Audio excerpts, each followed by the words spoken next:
All right, ladies, we can all rise and be ready to start. The Deputy Minister is joining us. Thank you so much for your cooperation.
Thank you so much. We can have a seat just for a few announcements. Thank you. Good morning, ladies, and the few brave gentlemen who are here to be with us this morning. My name is Penny Lebiani. I think I'll remain Penny Lebiani in this room. Please no Sesi Penny or I was Penny. Please, guys. I don't see anyone born after 2005. So those are the only people who are allowed to call me auntie or Sesi. Yeah, maybe by 95. Live on. The rest of you, keep Penny, please. Or little wana kwena eakwa. You can also send me around. I am so humbled and honored this morning to come and be your program director. Welcome to the Capital Hotel here in Pretoria on behalf of the Department of Transport, which is the heartbeat of South Africa's economic growth and social development, just like you, my beautiful women. I struggled when they said high tea. I was like, yo, high tea. But here we are. Look at you. Give yourselves a round of applause. You all look beautiful. So we are going to start with an important thing. It is Heritage Month in the Republic, in this beautiful country of ours. And I could see, ladies, you haven't sang in a long time. That's why it's tune being again dimamzo yazi COVID. Emoshile, ne? Yes, emoshile. So by right by the end of the day. So we are going to sing the national anthem. You have been here earlier on, so you familiarize yourself with the bathrooms. When you go out the door to the, that way, ne? To the right, there will be ushers to direct you. I'm sure you've taken lots of pictures and you will be posting as well. So we're going to sing the national anthem and then we're going to start with the formal proceedings. I'm going to ask you again to stand.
Thank you so much.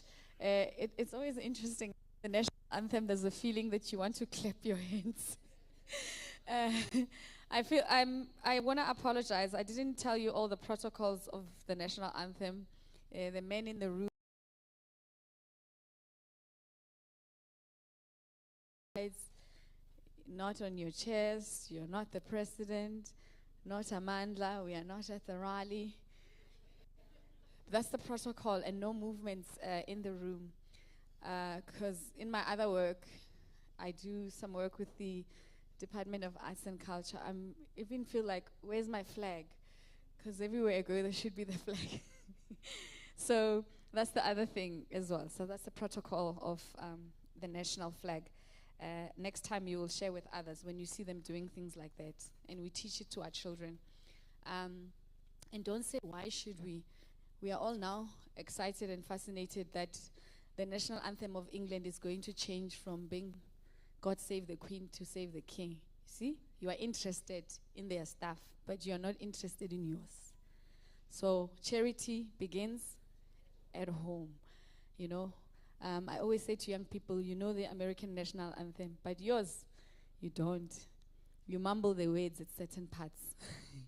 It's ours. We must take pride in it. After all, it's Heritage Month. We're going to have a beautiful, long day. But it's going to be short because we are all well-organized women. We're going to do amazing things. We're going to be talking to each other. We're going to be imparting. So first things first, except for where they said the seats mustn't be filled, if you're sitting at the back, it's a good time now to move to another table. Don't feel bad, because we want an intimate round table conversation. It's a family meeting, right? We are going to be looking at all the opportunities and the challenges of what we have to deal with when it comes to South African Network for Women in Transport, which all of you are part of, one way or the other. We're going to be sharing about your experiences. We're going to be talking about the opportunities, and we're going to be talking about how we can literally move this nation forward. DM said, yeah, it's good, Penny's here. She's going to ask difficult questions. I'm a very patriotic South African. I'm not going to be asking any difficult questions, DM. I'm going to be affirming the work that you have been doing under difficult circumstances, and getting us here as a nation. Literally, this morning when I was driving here, I mean, besides choosing the outfit, getting in the road was a nightmare. Traffic, load shedding. Then I looked at every car. People were driving by themselves. I was like, is this necessary? Do you know what I mean? It's necessary because we're here. We have the challenges that we have. But it was like, if I had to work in Pretoria every day, I would need Botox every week. So those are the realities of our country and what we have to talk about. And I read in the statistics that actually as black women, when it comes to, getting driver's license, according to Stats SA, we like at the end of the population, we're the least ones to have access to getting driver's license early. And as black women, we are also, affected and challenged in terms of like having means of transport. And I was just like, at least we're going to a women's network who work in transport. This is going to be solved. And lo and behold, outside I met ladies from Kimberley. They said they want to have buses and trains. Hello, ladies. Those are the ones. That's what they said. They said we want buses and trains. I was like, this is going to solve our problem. So with that said, I'm going to take this moment to welcome the Deputy Director General, Integrated Transport Planning, Riranzo Wakamashava, to come and welcome us and acknowledge our guest and the purpose of this morning. Give her a round of applause.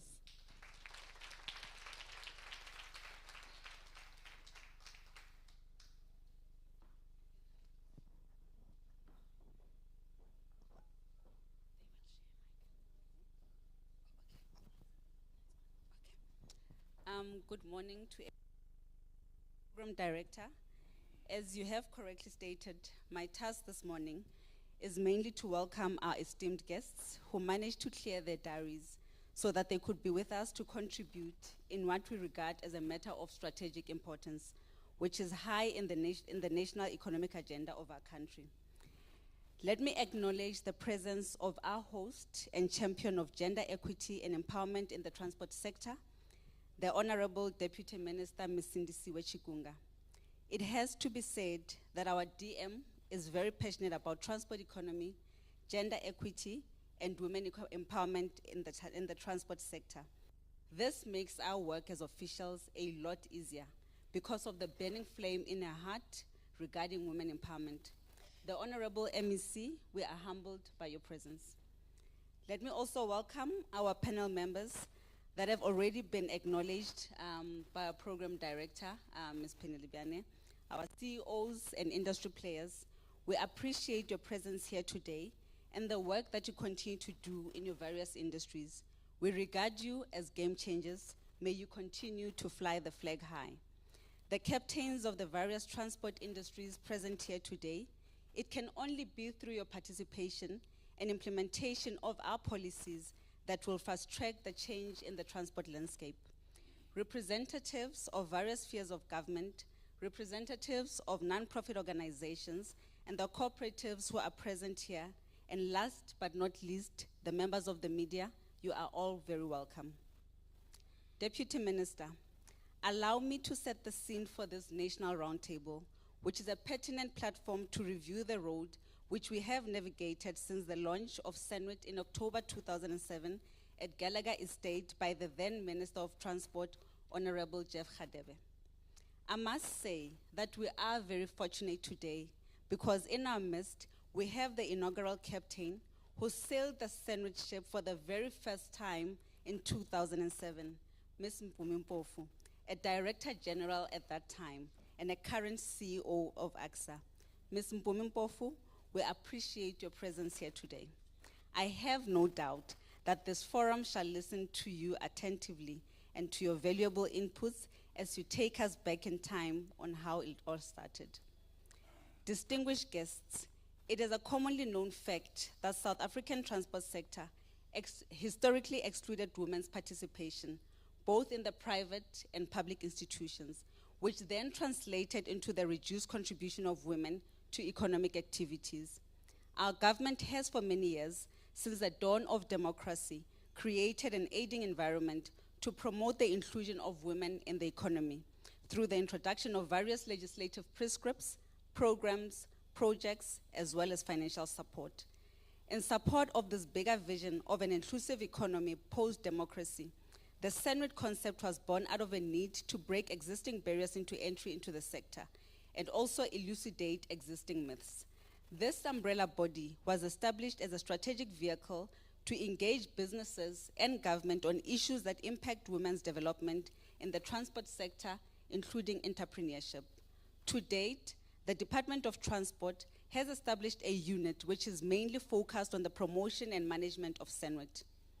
Various summits and conferences were held in 2015 and 2019 respectively to seek ways and solutions to ensure women empowerment and transformation programs within the transport sector are well coordinated in a structured manner.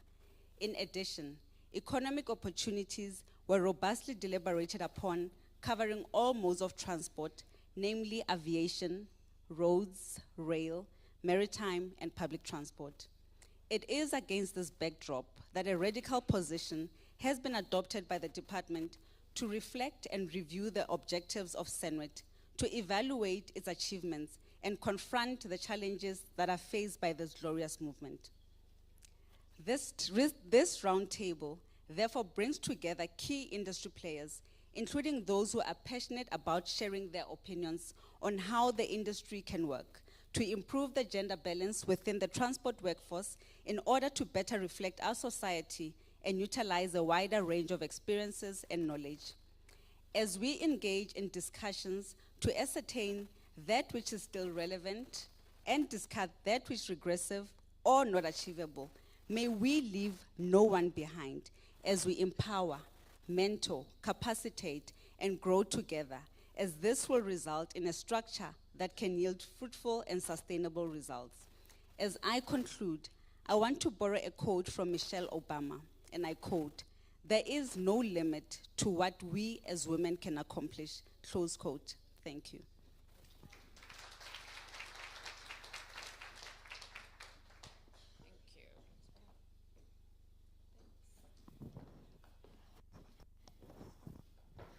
Nakenza Ruranzo, give her a round of applause once again. So, with that said, ladies and gentlemen, the tone is set for today. I know I made reference to public transport, but the challenge is beyond just that. I'm sure when we talk aviation, I also went back and said, when last did I deal with things of Department of Transport? I was like, I remember when we were all excited about the new airports before the World Cup for AXA. I even did a TV show called Beyond the Runway, showcasing the new facilities of Airports Company South Africa at the airport. It was a beautiful time. Now we don't have enough flights. It's not AXA's fault. I'm just saying. The airport is beautiful. Where are the planes? We need those ladies from Kimberley. Add a plane on the trucks and the buses. Then we'll get somewhere. According to our program, we were meant to be joined this morning as well by MEC Faith Mazibuko for community safety here in the province of Gauteng. When I got on stage, I hadn't got confirmation of whether we are going to get someone to replace her. So part of my duties is protocol as well. You saw I went to go look for sanitizer because now it's safety officer as well. Because after COVID, it will be my fault if we don't have a sanitizer here. Penny gave us COVID. So I have sanitizer, ne? Or they were not sanitizing, exchanging mics. You saw me wiping it, ne? Please, don't say I didn't do that. Agreed? Okay. So we're going to ask the person who is being tasked to come and represent the MEC and speak on welcoming. Apologies.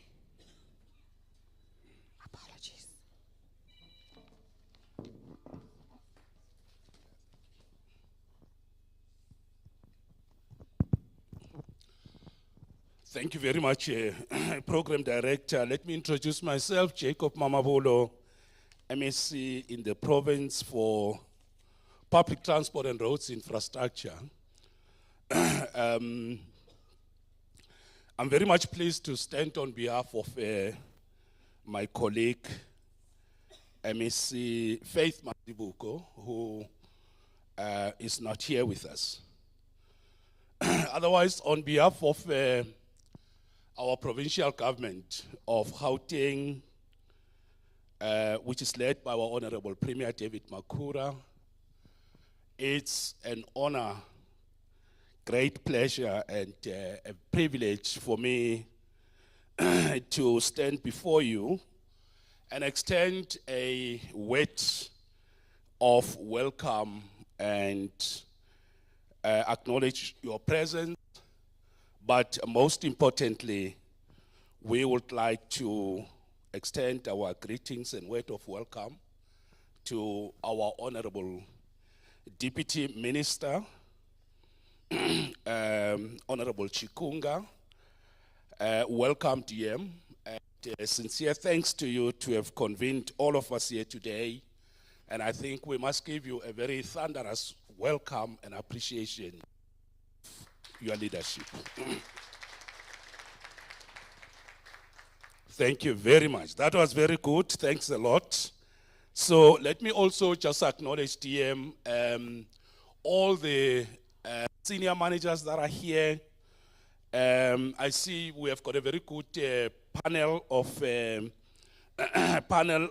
members that are going to do presentations that are going to help us achieve the objectives for which SANWIT and of course this particular roundtable was set for.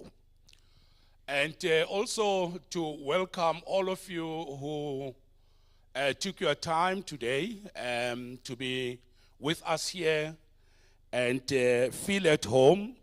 The province of Gauteng is known for its hospitality, and we are very much pleased that we have been given the opportunity to host this event, which I'm quite sure that it will remain very historic and memorable, and it will play a very important role in achieving the objectives for which SANWIT was established. And that includes, amongst many of those, making sure that the roundtable itself champion and correctly articulates the overwhelming aspirations of women, the popular aspirations of women for transformation, fighting discrimination, for broader participation, for empowerment, and for making sure that we push back and break the walls of patriarchy, of male domination, and open the opportunities for women in the transport sector and in the transport space. So DM, we are quite sure that this roundtable should take us a step forward in achieving the very good objectives set for SANWIT itself, but also for today's round table. And we are looking forward to good discussions, interactions, and even the outcomes and the decisions or resolutions or the report that will come from this roundtable. And we must also acknowledge the presence of the media, which will also help to communicate and take forward the struggle for empowerment, for transformation, and of course for making sure that we defeat male domination and patriarchy. In our province, let me just share with you that in our vision DM of what we call smart mobility, growing out and through smart mobility, one of the tough issues that we're looking at is breaking the barriers of entry, of domination in the elephant in the room, which is the taxi industry. Male dominated, very difficult. And I will be listening specifically to how are we going to make sure that women participate, take leadership, most importantly, in the male-dominated and very alienating taxi industry, particularly the minibus taxi industry. I will be listening carefully on that sector because I consider DM the elephant in the room, and I think that's one area where we to look into. In the province, we are trying to introduce regulations, DM, in which we say there must be 50% gender representation in the leadership of the taxi industry across taxi associations, and of course across all other sectors. But as I said, this is one key area where we need to make sure that we change and transform a very critical public transport, which is still bearing most of the features of male-dominated discussions. We wish you well, and I'm quite sure that you're going to have a very good and memorable event. The place is good, the venue, the hospitality, and I think this will definitely be a good event. With those words, I'm honored and privileged to ask you to put your hands together and once more to welcome our Honorable Deputy Minister to address us, the champion of women empowerment in the industry. Thank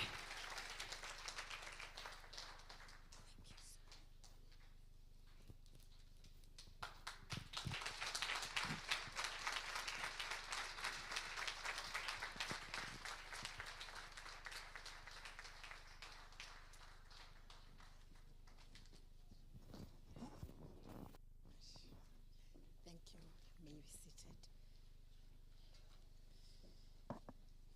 Thank you very much, First Program Director, Ms. Penny Lipiani, Honorable Jacob Mamabolo, MEC of Public Transport and Road Infrastructure in the province of Gauteng, Honorable Ruth Pengu, Member of Parliament in the National Assembly, also Chairperson for Small Business Development Portfolio Committee, Ms. Riransu Mashaba, Deputy Director General in the ITP branch at the Department of Transport, Ms. Mpumi Pofu, CEO of AXA, Ms. Nozipho Mdawe, CEO of ATNS, Ms. Tsepo Khare, CEO of RSR, Ms. Juwi Mulauti, CEO of Ports Regulator, acting CEOs that have joined us from SAMSA and SANRAL,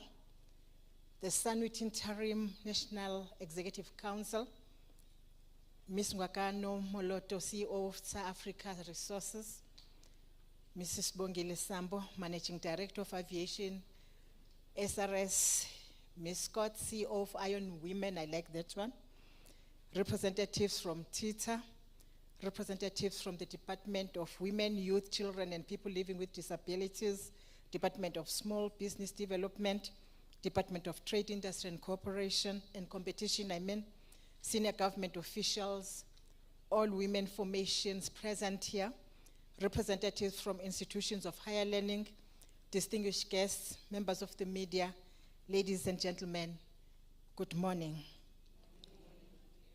In this world, nothing is absolute. Everything changes, everything moves, everything evolves and revolves. Even the hardest, male-dominated sectors and industries will one day open up by force or design to the persistent collective force of determined women. Program Director and distinguished ladies and gentlemen, as I greet you, allow me to appreciate you all for taking time out today to meet and discuss women issues in the transport sector and related industries. Your presence today attests to a purposed journey of women economic emancipation, especially in sectors and industries historically classified as male-dominated, like the transport sector. Global research statistics shows that the world would have a greater multi-trillion economic benefit only if all women could be fully socio-economically emancipated within governance and economic structures and institutions within the nations of the world.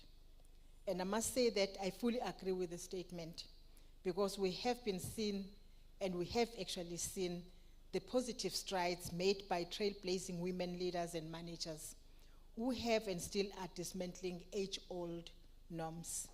To this end, allow me to acknowledge our new Deputy Director General, Ms. Ranzu Mashaba, who heads the Integrated Transport Planning Branch at the Department of Transport. Together with the organizing team, they have made the hosting of this very important SANWIT roundtable a success. It is commendable that as a department, we have ultimately appointed a female DDG to oversee the branch for the first time.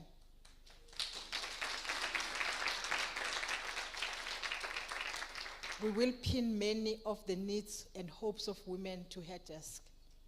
And we believe that the DDG, working together with the Office of the Deputy Minister, provincial MECs and departments, all state-owned entities, board chairs in general and female chairs in particular, and of course CEO of our state-owned companies, the voice of the South African National Women in Transport will gain traction in transport governance and yield tangible socio-economic opportunities for women, but for South Africa as a nation. Program Director and distinguished delegates, while on the topic of equity and its implementation, I take this opportunity to enumerate the strides we have made thus far in terms of gender parity within the Department of Transport. This report is critical as it provides this very platform evidence with regards to the level of commitment we have in the total inclusion of women within all socio-economic institutions and institutional structures. At the Department of Transport, we currently have 104 senior managers. Of these, we have 1 DDG, 7 chief directors, and 36 directors who are women. This is a milestone to celebrate. Of course, we're not there, because in previous years, there were very few women in management in the Department of Transport because they were not prepared and ready to take up such positions because they were kept down there. At state-owned entity level, we have successfully reached 41.7 gender parity. We now have 5 male CEOs out of 12. When we arrived at the Department of Transport in 2012, all CEOs were males. We have appointed 4 female chairpersons as board chairpersons and 2 female deputy chairpersons. That is out of 12. intentional in empowering a cadre of women who are capable, capacitated, and ethical, and are expertise ready to assume higher positions. This financial year, we have issued 11 bursaries to 11 women senior managers and 2 enrolled for short courses in international executive leadership development programs. We have a total of 365 institutions of higher learning on transport qualifications. And we have more female students enrolled for these qualifications who are also bursary holders. We have a total of 84 interns placed in departments and municipalities. 45 are females and 39 are males. We are in the process of appointing 50 interns, and we are clear on that one, that we definitely will ensure that 50% or even more are females. I can simply say this, that this is commendable progress all around, and there is that which is happening in the department. It's not easy, I must say, but we are moving towards achieving what we think it's about women emancipation and women empowerment. It has become apparent that we also needed to strengthen training and mentorship programs to ensure that we always have a pool of trained, qualified, capable, and capacitated women. Because even if we want to appoint women in senior positions or wherever, it will not be possible if they don't have the qualifications that are required for those positions. DDG, honors degree. If you don't have, doesn't matter how good you are, you will not be able to challenge that position or be appointed in that position. So your experience and an honors degree, or master's degree, or PhD. Anything below that, we can't appoint you. It's as simple as all that. I can safely, therefore, say that we are doing something. It is also our committed vision and mission to ensure that on the industry side as well, SANWIT receives prioritized attention by building it together to profitable sustainability.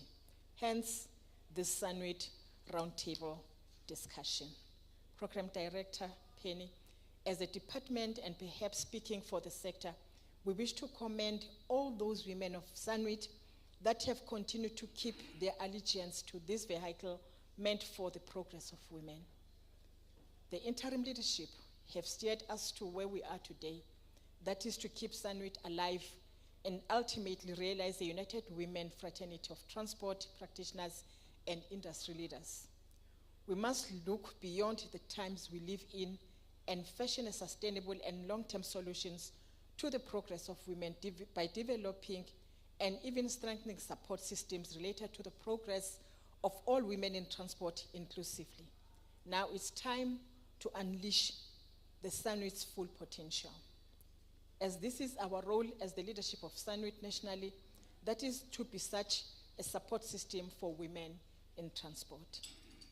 As outcomes of this rising, in fact of this roundtable discussion, we must find ways among ourselves to resuscitate the SANWIT and to recommit ourselves to its objectives towards sustainable and meaningful economic women participation in the sector. We must also agree on a roadmap which will lead to the national relaunch of SANWIT, and thus agree on a date for such. We must also agree on the renewal of the SANWIT Constitution and agree on how we constitute national structures of SANWIT, even at provincial level, where we will still need them for SANWIC, if we still need them for SANWIC to work. We must also consider benchmarking from other like-minded organizations such as SAWIC, SAWIM, and other governance structures such as SANAC or even APRM. As our today's theme says, we leave no one behind as we empower, mentor, capacitate, and grow together. As SANWIT, we must promote collaboration and coalition building among women, entrepreneurs, and those carried in the sector for policy advocacy and action. Without the unity of women in transport, there can be no collective strength to influence the agenda of change in the transport sector. Program Director, we meet in a context in which we need to find space within an economic construction and recovery plan that seeks to undo the impacts of a stunted economy, underinvestment in public infrastructure, and the effects of the COVID-19 pandemic, and today, the war in Russia and Ukraine. We understand these impacts have been characterized by major losses of jobs and income, and further deepening the poverty, inequality, and unemployment that sits as a center of our concerns. More so, the pandemic had major reversals on our programs for the medium term, causing disruptions to project implementation, operations of SOEs, and the downgrading of many of our targets as departments. This negatively affected many developments-related programs, including the operations of the very SANWIT around which this roundtable discussion happens. The Department of Transport and provincial transport departments have a responsibility to ensure that SANWIT is strengthened and works within the sector, and by recommitting to embrace and adhere to government transformation policies and initiatives. We need to remember that SANWIT was established by the Department of Transport, so it is a government initiative. As such, it shouldn't fail and cannot fail. And it needs the full support of its political leadership and management for it to achieve its objectives. The strategic partnership established with SANWIT will ensure meaningful engagements with business and government on issues that impact on women in the transport sector, including entrepreneurship. Program Director, our obligations as government are clear, and we believe we have and still are consistently working to create an enabling environment for women in transport. And we know that even if we say this 100 times, women are still experiencing difficulties out there when they want to establish companies.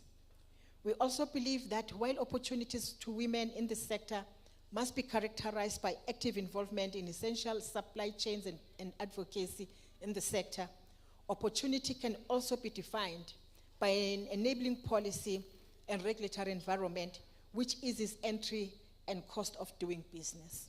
And this roundtable must tell us exactly as to what the challenges are when people want to be in business. The Constitution makes us understand that the Bill of Rights is itself a cornerstone of our democracy because it enshrines the rights of all people in our country and affirms the democratic values of human dignity, equality, and freedom. The Women Empowerment and Gender Equality Bill promotes equality between men and women in South Africa.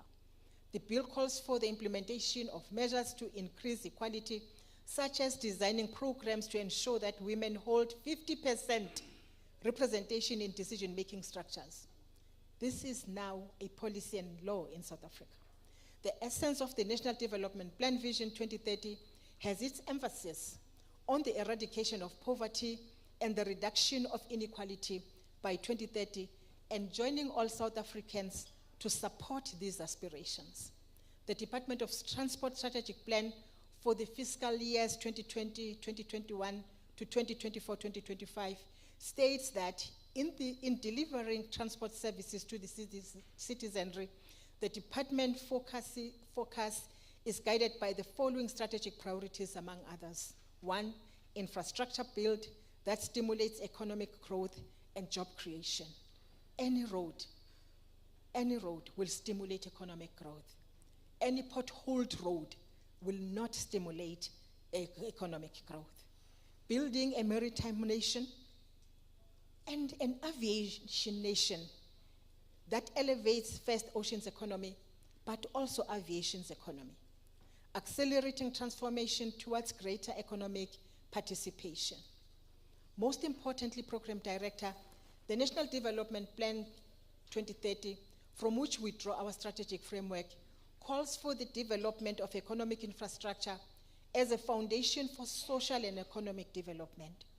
Further, it also states that South Africa needs to maintain and expand its electricity, water, transport, and telecommunication infrastructure in order to support economic growth and social development goals. So yes, These are the things that we need to achieve before 2030. According to the 2017 Preferential Procurement Regulation, organizations that are 51% black or women-owned, that is among the designated groups, must be given 30% of public sector contracted work. The conditions must be enforced in public procurement where government has control. Ladies and gentlemen, to keep our focus on transforming the world of women, we have formalized as the department our partnership with the Department of Women, Youth and Persons with Disabilities. This is in recognition of the significant role entrusted to this department towards social and economic transformation of women. In recognition of the exclusionary environment of the transport sector, the two departments have entered an MOU to address these matters. Distinguished ladies and gentlemen, although the country has one of the most progressive legislative framework to address discrimination against women and girls, the levels of violence against women and girls are escalating, and gender-based violence continues to be a national concern. As the Department of Transport, we have adopted the National Strategic Plan on Gender-Based Violence and Femicide, among others, to the ends of ensuring its objectives in the transport sector. We have ensured that the department and all our public entities under our purview as a department have gender-responsive budgets. We have established the Transport Sector Transformation Forum, which meets on a quarterly basis to share best practices on the mainstreaming of gender, disability, youth and children issues. The forum comprises of representatives from the Department of Transport branches, our entities, provinces, and municipalities through SAWAGA. The President reaffirmed the role of the construction industry in the South African economy, as well as job creation initiatives that will result from prioritizing road infrastructure within the Economic Reconstruction and Recovery Plan. In his reply to SONA, that is State of the Nation Address, the Transport Minister, Mr. Fikile Mbalula, committed to roll out infrastructure projects through the upgrading and maintenance of national roads such as N1, and those projects are already happening, N2, N3, and N4, to support the construction and rehabilitation work that needs to be carried out. For this to be realized, the South African government plans to unlock and amplify public-private partnerships to ensure that continuous efforts are made towards the industry. With these pronouncements by the President, of course the Minister as well, women in this sector must be ready to take up these opportunities. SANWIT must have the capacities necessary to provide effective support to women intending to engage these opportunities. SANWIT leadership at national and provincial levels must be able to respond to challenges and resolve such to fully resuscitate the SANWIT and allow it to live its purpose. I'm only a politician. I'm not a business person. Business people are here who every day must wake up and say, what do we do for women? In the rail, aviation, hence the existence of SANWIT. In the rail, aviation and maritime sectors, we are currently in an economic recovery trajectory since hit hard by the pandemic. We have to know the economic recovery programs from all our state-owned entities, including the Department of Transport. There are numerous opportunities from the freight and logistics sectors across all modes. Our CEOs and industry captains will discuss these opportunities here today. SANWIT members, opportunities are there, but we need to organize ourselves, plan and execute strategically. We need to mentor and incubate where required. In this sector, let's decide to unite and hunt as an informed pack who understand that as team transport, we must have strikers and defenders for SANWIT to achieve its goals. We must have practical plans, a clear roadmap, conduct pilot studies, innovate, and be part of missions abroad for the greater good of all women in the sector. And we must understand that success comes after work has been and continues to be done. National executive councils and provincial chapter leaders must not hoard opportunities to themselves and a selected few. This elephant is big enough for all to be economically empowered if actually we are able to identify the elephant itself. No doubt, there are many challenges faced by SANWIT, which make it difficult to operate optimally as intended by its constitution and business plan. These challenges include the following broadly: fragmentation of the sector due to the sheer number of women formations in the transport sector, examples of which will include women in aviation, women in construction, women in rail, women in maritime, and these operate outside the SANWIT umbrella. There's nothing wrong with that. However, when they operate outside the SANWIT umbrella, then it becomes a problem. State-owned companies reporting to the Department of Transport do not utilize SANWIT as a vehicle to provide business and economic opportunities, particularly to women, youth, and people living with disability organizations. Instead, our SOEs resort to setting up their own women organizations, like I've mentioned, and these do not work within and under the SANWIT umbrella, operate under the SANWIT umbrella. As a point in case, PRASA and SAMSA established women in rail and women in maritime, respectively, which was actually not established under the SANWIT umbrella, and if it was, that would have been more progressive. So I'm just making these examples in this point. Establishing women organization per subsector is to the detriment of SANWIT. However, as opportunities do not flow through it, but to these other women organizations, ideally, these women organizations should have been under the SANWIT umbrella. So what we are saying is that, yes, we can have women in rail, women in this and that, but these should be under the SANWIT umbrella, so that we don't empower one and the same people. In the maritime sector, in this and that sector, because we don't even have the database to know.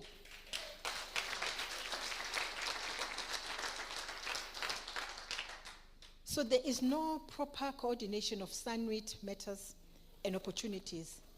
In fact, they are not being spread across and or shared with other members. There's lack of capacity to implement the wide scope of women empowerment in the transport sector. Skills shortage among SANWIT members, inclusive of the National Council and office bearers. Lack of leadership and strategic capabilities of SANWIT National Council and office bearers. Observation has been made that certain SANWIT representatives approach our state-owned companies for their own personal gains. So they're put in positions, but they abuse those positions. There's lack of support, coordination, and resource allocation at provinces. Lack of economic and business opportunities provision by SOEs reporting to the Department of Transport, and of course our provinces as well. SANWIT women find it difficult to work with one another due to power struggles that derail the optimal functioning of SANWIT. Let me say this. We see this even when we try to launch provincial structures or even national structures. We're bringing things like satisfactions. We come singing songs. We don't look at capacity and capability of a person for as long as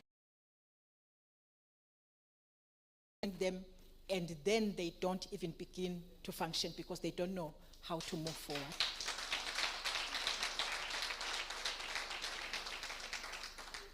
Let me also mention one other thing that one is noticing.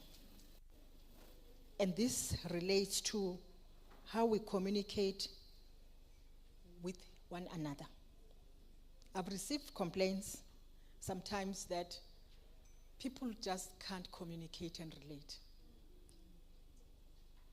And when it happens, it is not palatable. I think it's important, even if I'm not happy with what you have done to me, but how I say it is also important. If you come to me, doesn't matter my age, and I think everybody who is in this room is not a child. I can't just go to Penny and use the advantage that I'm older than her and bully her. She's not going to, even if I'm right. I can say the same thing, I'm not happy with whatever Penny, and say it in a manner that makes her listen to what I'm saying and appreciate what I'm saying. So I just want to say that. So sometimes when we prepare for these events, the expectations might be too high for us to afford, but sometimes the situation dictates that we do things in a particular way. And for people to come with expectations that we don't know, sometimes it defeats the purpose and make people who are preparing unhappy than being happy. And make it difficult to say to them in future, please let's prepare, because all that they expect is that they will be bullied. So I just want to mention that as a point. We are afforded the opportunity at this round table to find possible solutions to these challenges, as well as suggest long-term institutional improvements required for success.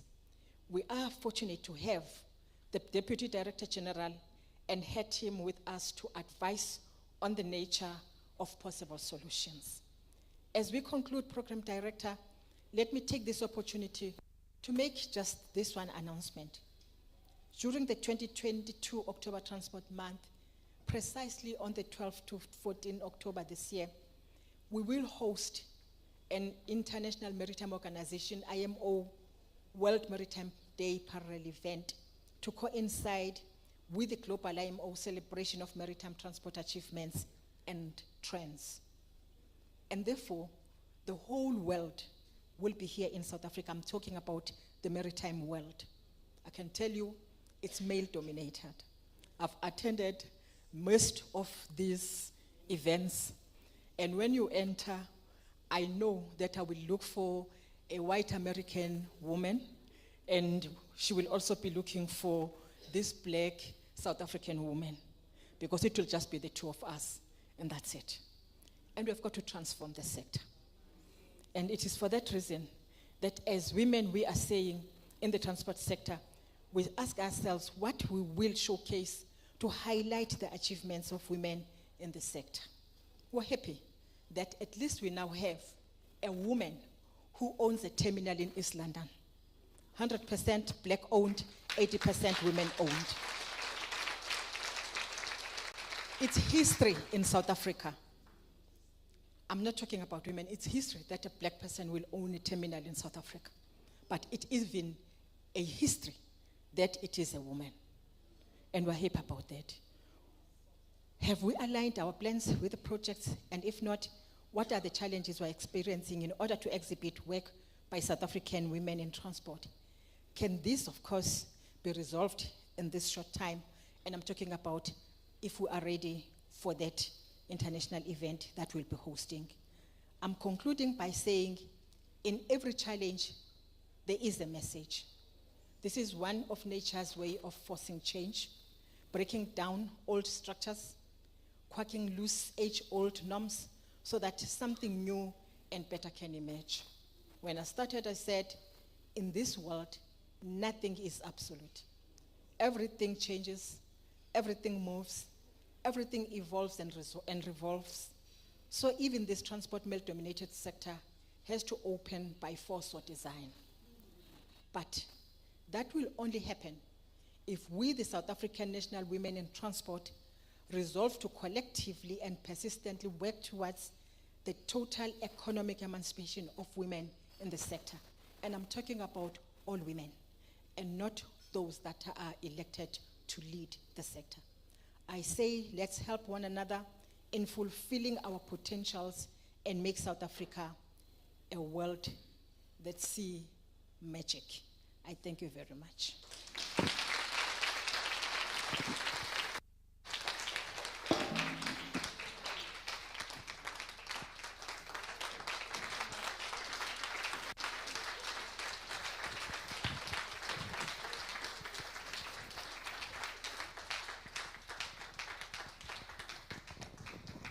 Wow, thank you so much for those round of applause.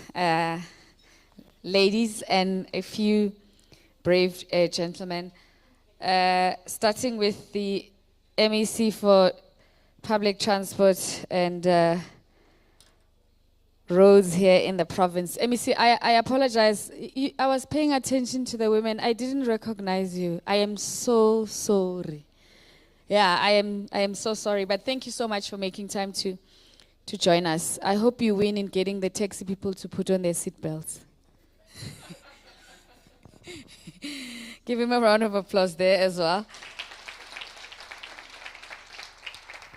So, DM, thank you so much for that insightful, reflective, thoughtful, passionate, challenging, and task assigning as well. Every challenge, there's a message. You know, in every challenge, there's a message. Adversity comes out of, greatness comes out of adversity. So if we don't do that, and we swallow and we sit in our challenges, we would not be here. We wouldn't have come this morning. If we all started sharing what problems we have, we wouldn't have woken up, right? So we took the challenge to come and be part of this. So, and I loved the enthusiasm that came from the South African Network for Women in Transport table over there. I think that's the former executives, ne? Or some of the executives are there. I could see they're like, yeah, that's what we were saying. and even over here, you know, in the interim, I met them earlier on. I could see who's clapping the loudest. They're like, that's the one we wanted you to say, DM, because you can't talk to me like that. We can't talk like that, right? We'll get there. Ne? Yeah, we'll get there. Mam Petha used to say to me, you know, Penny, I don't understand you and your generation. You can't get organized. You know, we also had heels, nice ones, and you know, nice skirts and hot boyfriends, but we marched to Union Building. And our husbands, we also loved them. You guys, you can't organize. You can't. So every time there's like a women thing and we fail, I'm like, I hear her voice saying, yo, but it's slowly. She said, we didn't have cell phones. We organized. We put our children on our back. You have a nanny, a car, and a cell phone. Mara, you can't come. Why can't you come in? So yeah, here I am today. Yeah, I think I needed to let the penny drop, ne? For a minute. Think about that. How many things that you can't participate in 2022, but the women of 1956 participated with less of what you have? Really, are we not going to get along because you didn't like my dress today? We need to move the country forward. Look, the heartbeat of South Africa's economic growth and social development. Unlocking the portal to sustainability for women empowerment. And you are in this room, you are worried about my dress. I'm making it at that level. It's not at that level. It's just as we can move beyond those things and get buses and trains and planes. I want a ship. I saw some maritime people over there. A whole one. They're carrying cargo back and forth. Do you know what I mean? Those are the things that we need to be thinking about.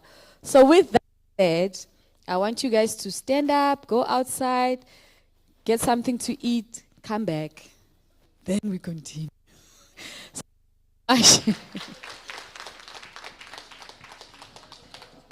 So I'm giving you guys 8 minutes, roughly. Yeah, 8 minutes. You can do a lot with it. Yeah, check your phone, powder your nose, and come back, and then we're going to have feedback and presentations. Thank you so much, ladies.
As soon as we get this right, I'm going to sing for you. Are you well? Are you doing okay? So they got me in here because they felt that too many speeches are just that, you know? You need some music in between. So some a cappella stuff would be, I thought, Igama labafazi malibongwe, malibongwe, mababongwe.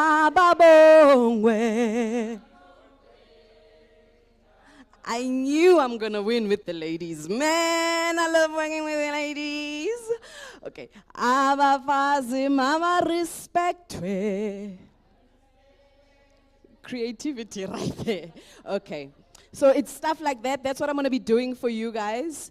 And I'm thinking let's start with kind of like a prayer where it's Senze Nina, Senze Nina. Senze Nina, Senze, Senze Nina, Senze Nina, oh Senze Nina.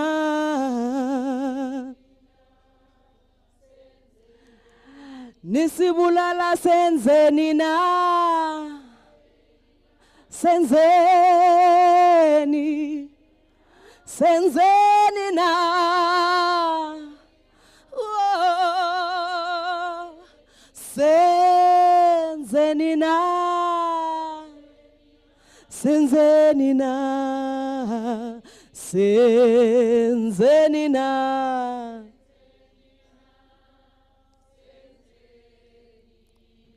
Let's go back to that one. Igama labafazi malibongwe. Come on, ladies, malibongwe, malibongwe. Zimbogodo manibongwe, malibongwe, malibongwe. Yo, oh, we come all our fazi malibongwe. Malibong, bakono mamala, malibongwe. Igama labafazi malibongwe, malibongwe, malibongwe. Yeah. So while you're standing, to just get you guys all nice and warm and ready for the next session. But I need to teach you my song from my first album so that when I come back and I do that, at least you guys are clued up about it, right? You must not feel something like this. I'll be singing the verse, and then you guys will come in and you say, Mosadi, Kosi Hadi, Dulo Enagia How. Do you know the song? Hello. It's just the face that you didn't know. So it's Mosadi, Kosi Hadi, Dulo Enagia How, Mosadi. Ukhosi Hadi. Whoa. That's the song. So when I come back with the full music, you'd better know it.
Okay.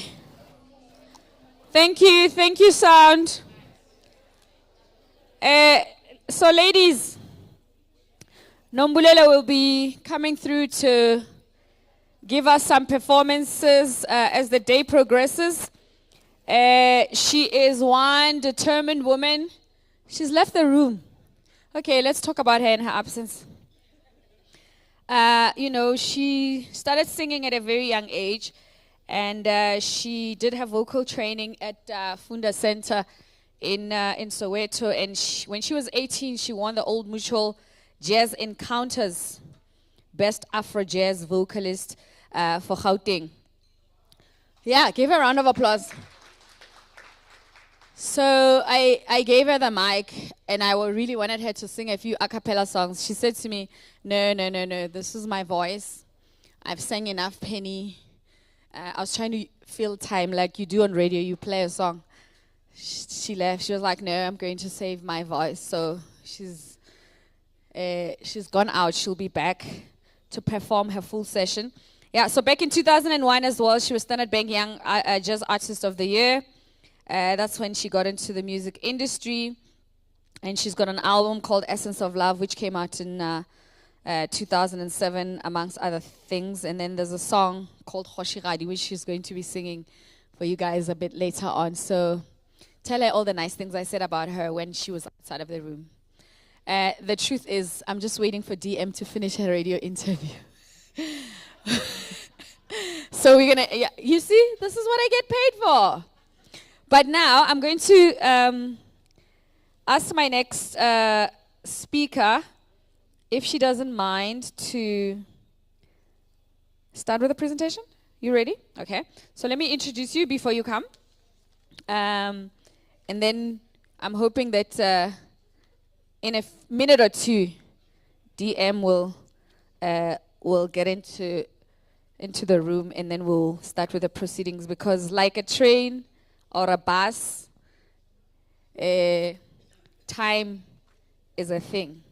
So one of my other strengths is saving time. My next speaker, Nompumelelo, known as Mpumi Mpofu, is the Chief Executive Officer and Executive Director of the Social and Ethics Committee and the Board Investments Committee of the Airports Company South Africa. She was appointed Chief Executive Officer as of 1st of February in 2020.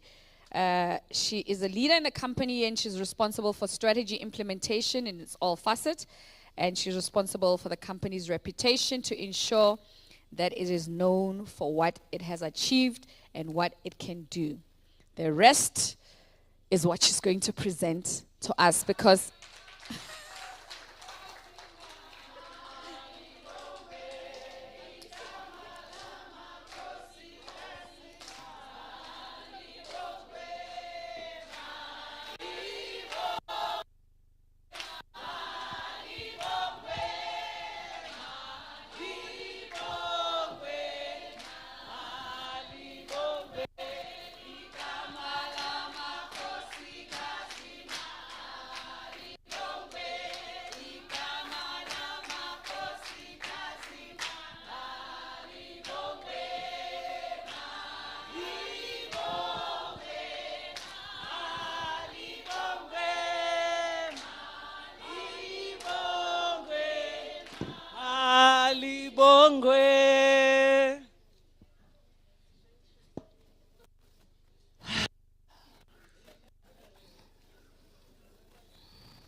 emotional today. I am emotional today. I am emotional today. Lelizwe elamakosikazi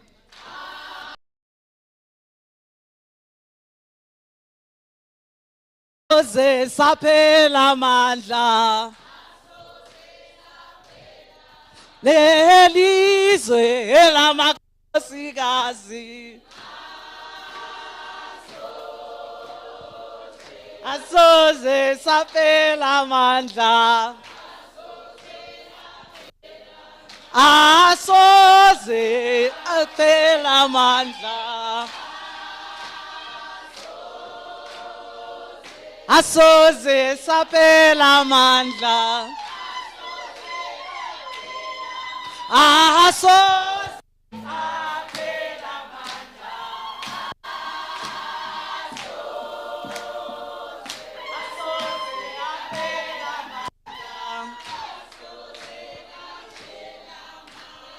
lizwe elamakhosikazi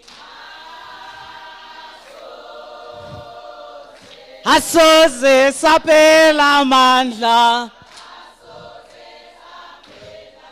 asoze aphela amandla asoze aphela amandla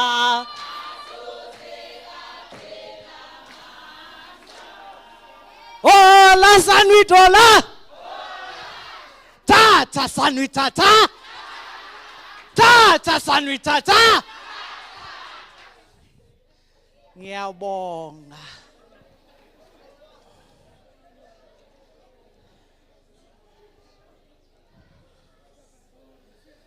The Honorable Deputy Minister of Transport, Deputy Minister Cindy Chikunga, Honorable Member of Parliament, Ms. Ruth Bengu, Honorable MEC for Public Transport, Roads and Infrastructure in the province of Gauteng, MEC Jacob Mamabolo. Let me recognize the CEOs of various transport entities that are here, the CEO of Port Regulator, ATNS, RSR, Sandra, let me say, all women, ne? All women, angit? How's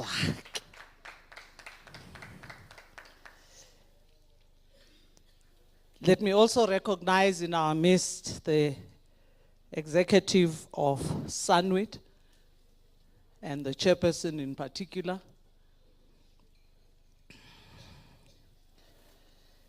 I have been asked, and I am duly honored, privileged, humbled by being given this opportunity to speak about the history of SANWIT.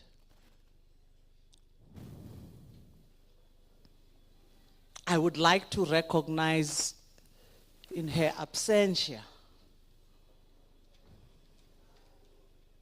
Angie Nchabele.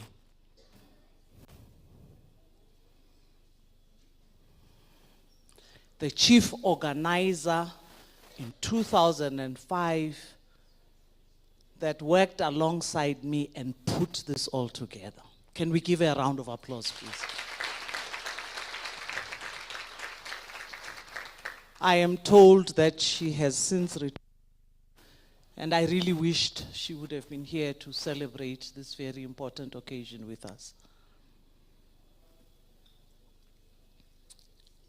Let me recognize all distinguished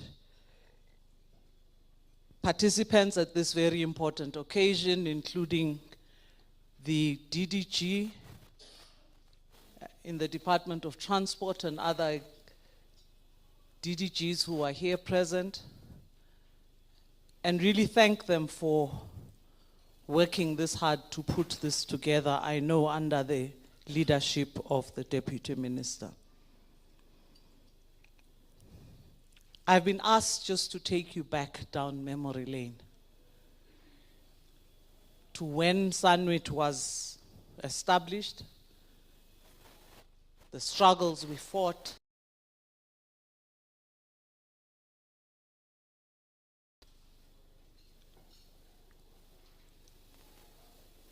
the starting point is that in 2003, we were basically in a process that prioritized women empowerment across all government sectors. the then Deputy Minister of Trade and Industry. She went on to be Deputy President of the country. Ms. Phumzile Mlambo-Ngcuka was given the portfolio of running small businesses. Deputy Minister, this is the first time there was segregation of duties between ministers and deputy ministers in departments. And she was allocated small businesses in the DTI area.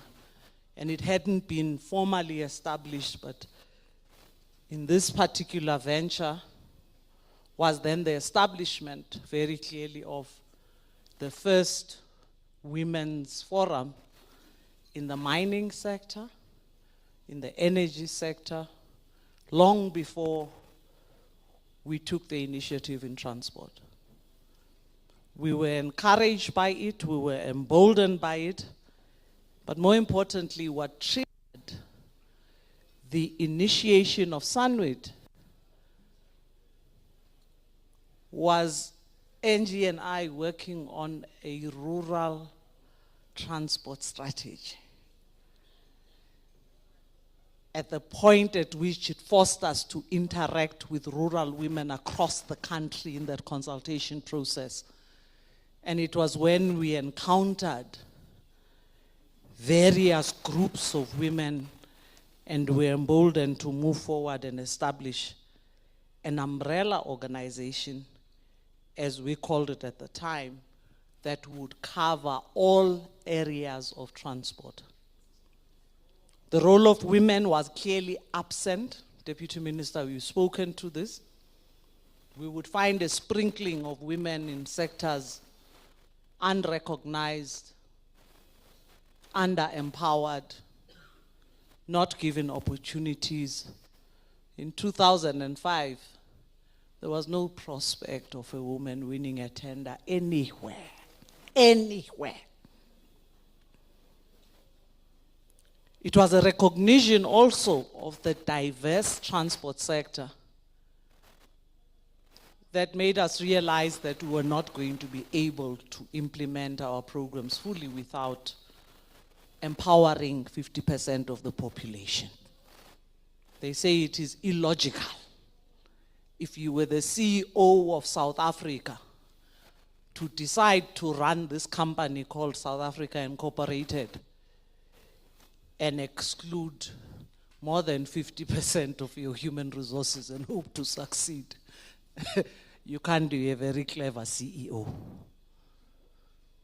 Because you will not succeed. And as such, the transport sector had little or no representation in almost every mode. We found pockets of women in various areas, professional women. Our interest, though, was to ensure that we're able to draw on broader representation and ensure every woman who has interacted with the sector is able to see an opportunity for themselves. I'm going to do a presentation today, but I just thought I would start with the anecdotal side of what SANWIT was all about.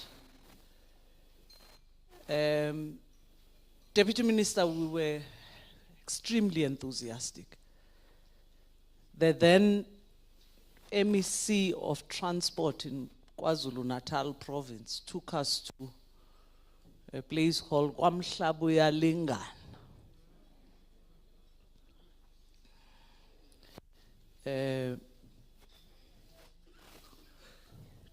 We were building bridges. And I'd like you to just indulge me for a minute because I think these anecdotes are quite serious. We started in the northern part of KwaZulu-Natal and then went down into the south coast. The most that touched us, the then MEC of Transport in KwaZulu-Natal at the time is the current Minister of Police. Minister Peggy Cele. And if you know anything about him, he hits the road and goes to the deepest places possible. And this is what contributed to the formation of SANWIT, just recognizing the problems and the insensitivity that our own country displays towards the plight of women. In one instance, we find a woman, we are building a bridge for the first time, which has never existed. The school is on the one side, the village is on the other side. She says to us, "You do not understand the dignity that you are restoring." And we are then quite encouraged to listen to the story. What is she talking about? She's an elderly lady, seasoned principal, highly sophisticated.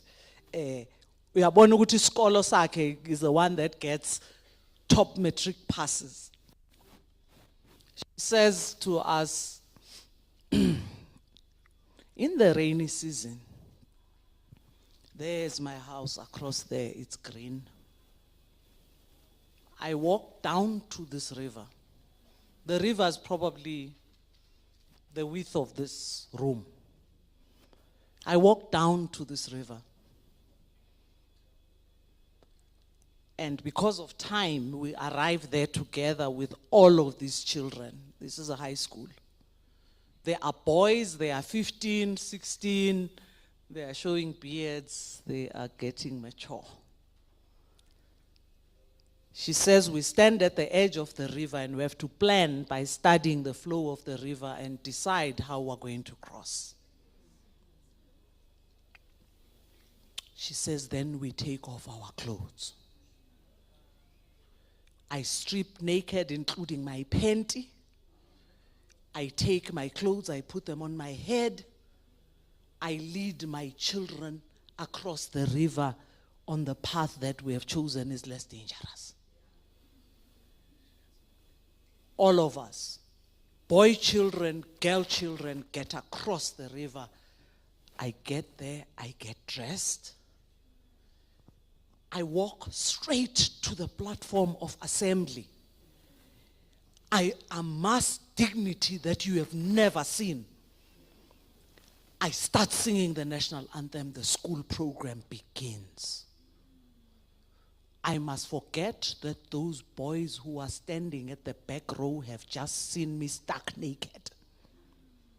I must forget that these children, I have exposed my deepest vulnerability to them, and I am here trying to act like a principal who is now going to control what they do. Aniyazi into eniyenzile ningibuyisele isithunzi ngendlela emangalisayo. We cried, just to say the least. And that is the story of the challenges we face. That is the story that women lead in areas where we, who are given the responsibility of running the transport sector and implementing programs, sometimes fail to do. We came back with vigor. We had a transport month. We started a campaign called Our Women Are Not Donkeys. I don't know if any colleagues in transport will remember that. We banned, he and I a bit overzealous, Minister, we banned head loading. Now, head loading is the action of taking a parcel which is meant and defined in normal societies as freight and putting it on the head of a woman. Ukuthwala umthwalo ekhanda. We banned it. Said it's not going to happen in our country. We produced studies that showed that the spinal cord of a woman, when she ages because she has been head loading all her life, literally converts like this into a question mark. By the time she's 90, she's almost crawling on her knees. We were so enthusiastic, we said, no more head loading in South Africa. The reality is we're head loading today. So the birth of SANWIT was born out of real struggles of understanding what women were facing, but also giving them an opportunity to shape the future of the transport sector, being sensitive specifically to the areas that affect them most. We went into the taxi industry. I don't know how many people are here from the taxi industry. We started a very difficult conversation. Deputy Minister, I dug and probed and found a group of women in the taxi industry. We colloquially named them widows and daughters. And that was the beginning of a recognition in the taxi industry. We looked around the room and found, and this is just after the very difficult periods of taxi violence, many women who had taken over the businesses of their husbands who had been killed in the violence, and some of the older, much more mature taxi men and families were starting to send their daughters to go to Wits University and UCT and go and study MBA in order to come and run the businesses. We pulled them together and said, you are going to be a serious formation here because we don't want to talk to anybody else in the taxi industry about this. We want to talk to widows and daughters.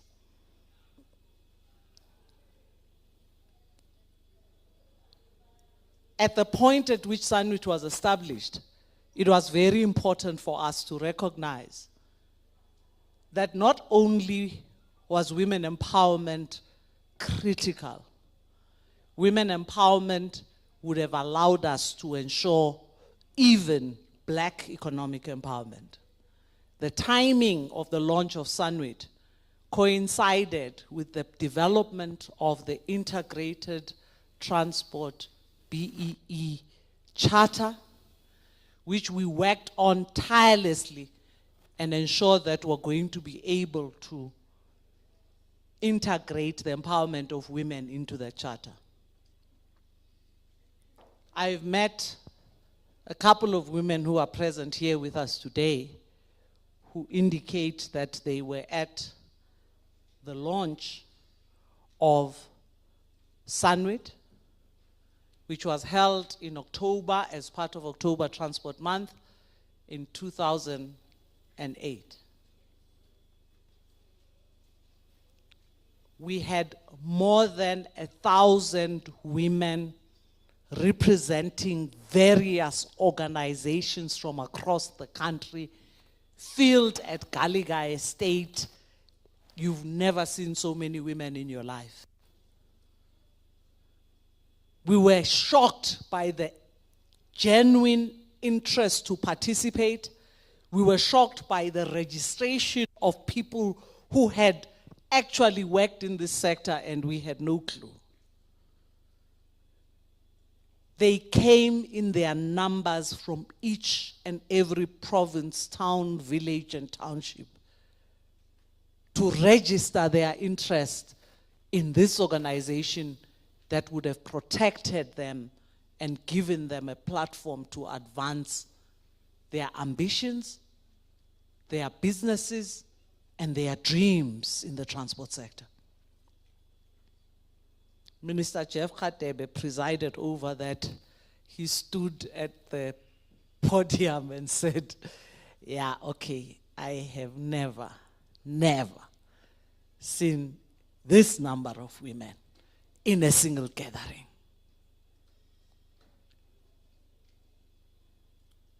Deputy Minister, you point out the challenges that were faced since then, and in fact, we did face challenges. And I will at this point then get into the details of the presentation just so that we're guided by it in order to take us through what really has been an interesting journey.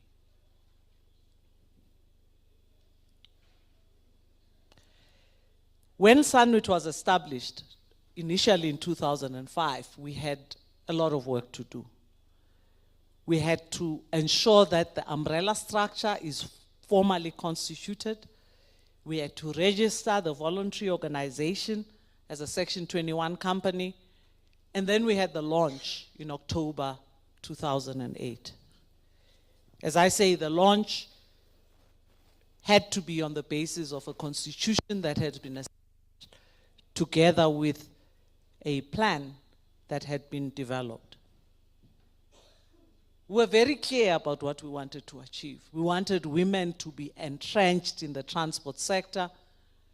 The very examples that you used, Deputy Minister, of 2 women in an international platform is exactly what we wanted to eliminate.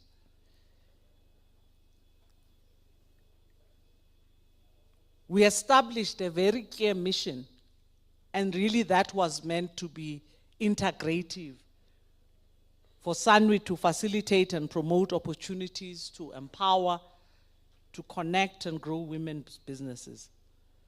Overall, for the socio-economic advancements of women.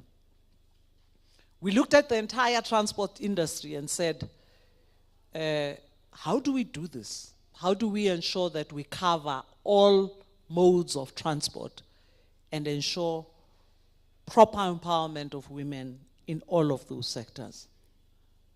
It was accepted that SANWIT would be a forum, and a forum that would take care of very many tasks of not just providing opportunities for women. We wanted to mentor, we wanted to coach, we wanted to teach, we wanted to ensure young women were sent into high schools with a vision of coming into the transport sector. We wanted to ensure the pipeline that produces STEM and young women that end up in maritime and aviation are actually encouraged quite early by this organization. Our job at the time, because of the male-dominant, rigid transport sector, which was jealously guarded by largely male-dominated operators. We wanted to break the mold, shift boundaries, ensure precisely that where women existed, we would fight for their maximum participation. What was also important underlying is the enterprise development element, because where we found women who had an interest, who had small businesses, who basically wanted to grow in the sector, we would have to support them with enterprise development support. And luckily that comes automatically in the charters. The one derivative of a charter is that the company that's giving away BE for enterprise development, and would have drawn on those examples. We also wanted to grow the network and ensure that women recognized they had a place in transport, and that we would conduct also research and development. So SANWIT was a brainchild of the Department of Transport. At the time, I was the Director General, but led by the women in the Transport Department. I recognize Engin Chabeleng, there are others, Joim Lawudzi and others who are here with us today, who were part of that organic growth of SANWIT. We wanted to own it, fund it, enable it, in order to provide it access to the opportunities. We understood very well the power we had. And the power we had is we were sitting, we normally would say, with the multi-billions budgets sitting both in transport and the entities. And the department was the only mechanism that would access those billions for these women. I'd also like to remind you, 2008 was a period during which all of us, from 2006, we had already started talking about World Cup. There was a buzz. The economy was performing. Everything was looking up. I think it's the point at which we reached 5% economic growth. The economy was buzzing, and we knew on the way up, we're not going to leave women behind. We're going to ensure as prosperity is born out of this growth, the women of our country would be an integral part, but would take their rightful place and take the space that's created by that growth. And I kept saying to our male counterparts, ningali, likhulu le cake, and this cake is huge, you won't finish it. Allow us to participate here because this cake is very big, and look at it, it's growing. And as it grows, you know you're going to grow with us. So the genesis of SANWIT from 205 with its establishment to 208 really produced remarkable results. The provincial chapters were opened. Deputy Minister, the point you make about others that were formed outside of SANWIT, I'll say at the time we had a common understanding, and I have a witness who is here with us.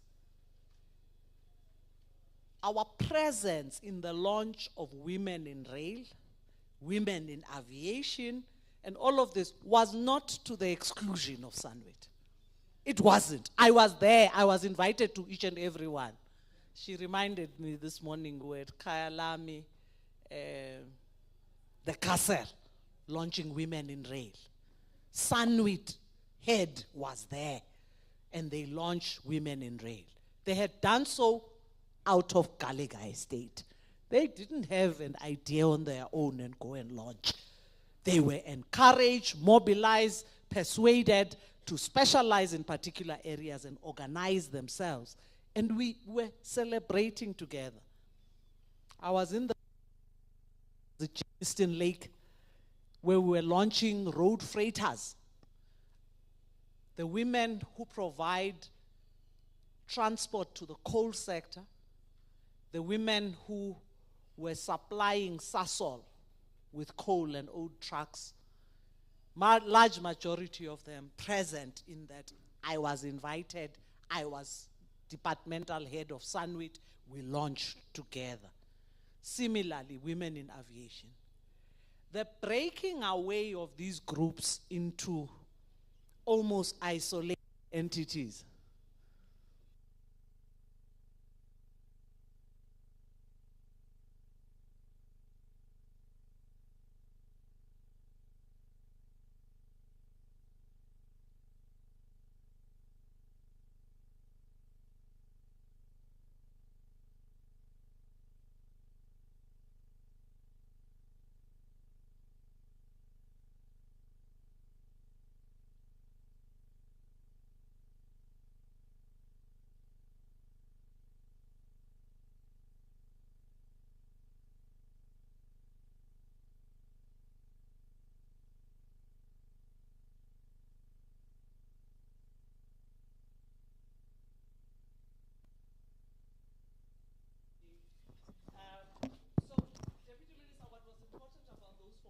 Is that they were established under the auspices of SANWIT.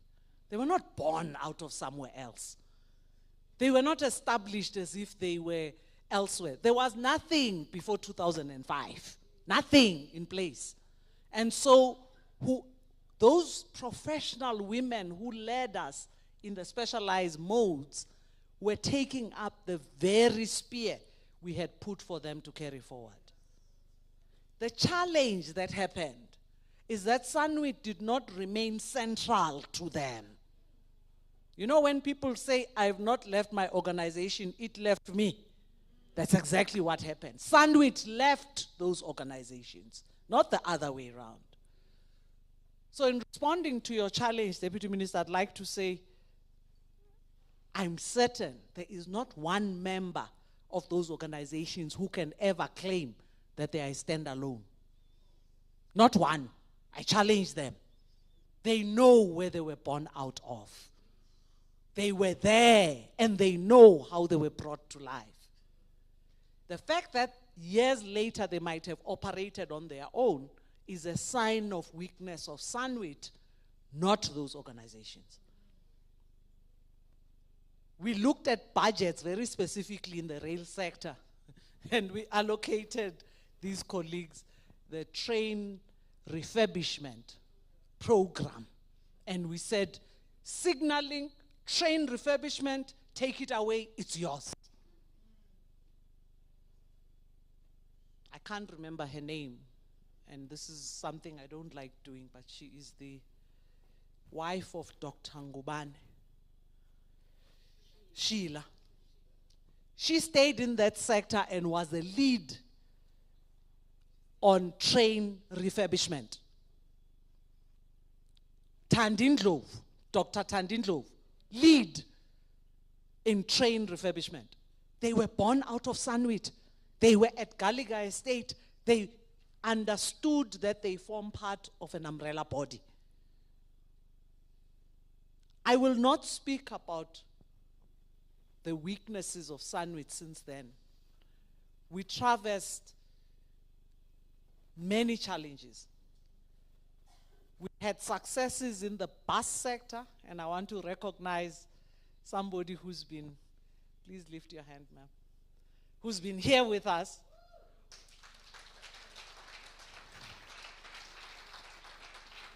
In bus ownership from day one. A woman, she's here with us. She hasn't stopped.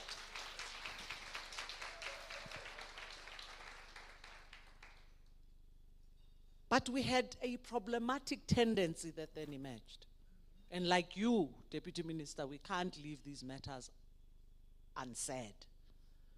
We will not progress as women in this area if we don't recognize our shortcomings.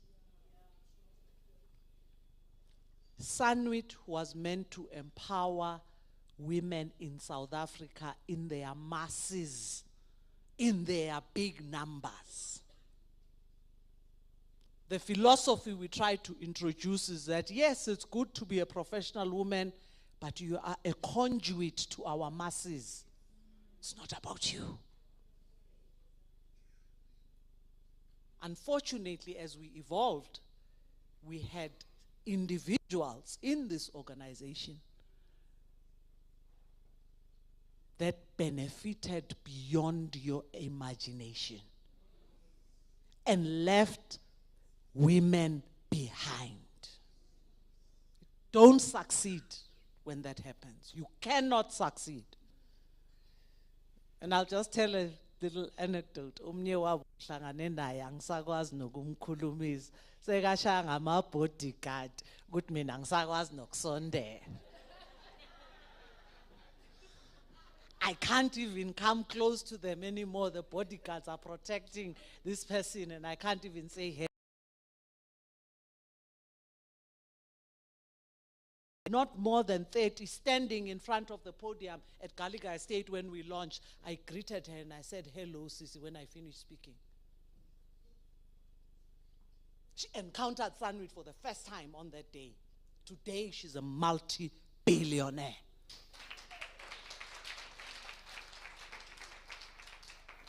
I can't approach her. Kucwela ama bodyguards. Kune, ibizwa lemont, you ghost, noma Guys, ukuthi ibizwa.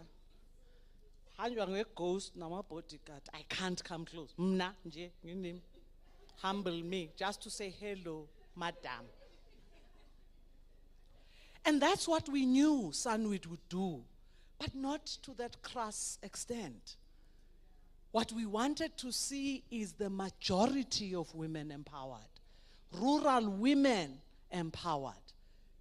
We wanted to see that principal dignified.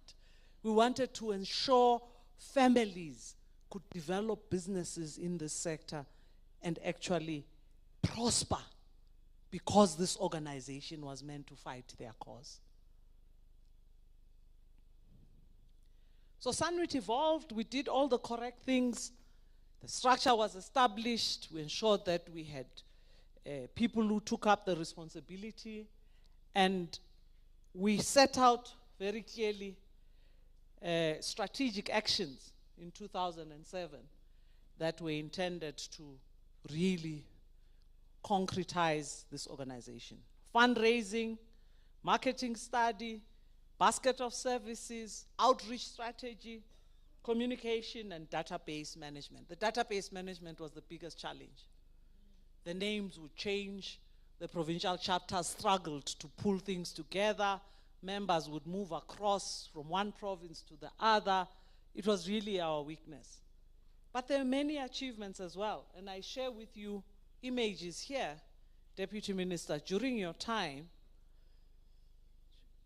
of SANWIT launches of various chapters, the Northwest chapter, which was successfully launched in 2017, the 2016 KZN chapter, a clear focus on resolutions that were to implement SANWIT across the board. Resolutions at departmental level was to coordinate government and ensure you spread the impact of SANWIT beyond transport to DTI, small businesses, public enterprises, and all of the other departments, and ensure that it wasn't just the transport sector that was integrating these women, but also mining. The issue of mining is very important. What we picked up is what we had failed to do, working in these silos, is to recognize the mining sector had issued more than 100 licenses across the country. And we kept saying from transport, so babona nje bazohambisa ngani? Because nobody thought about when the mines start operating, who's going to take the coal to Richards Bay? Who's going to take the platinum to Richards Bay? Who's going to transport all of these mineral goods that come from there? And we had earmarked that area to say, well, it's a new opportunity. Almost men wait one side. This thing was not here. You've got the rest of the economy. This one is new. It is associated with these licenses, and let's just dedicate it to women.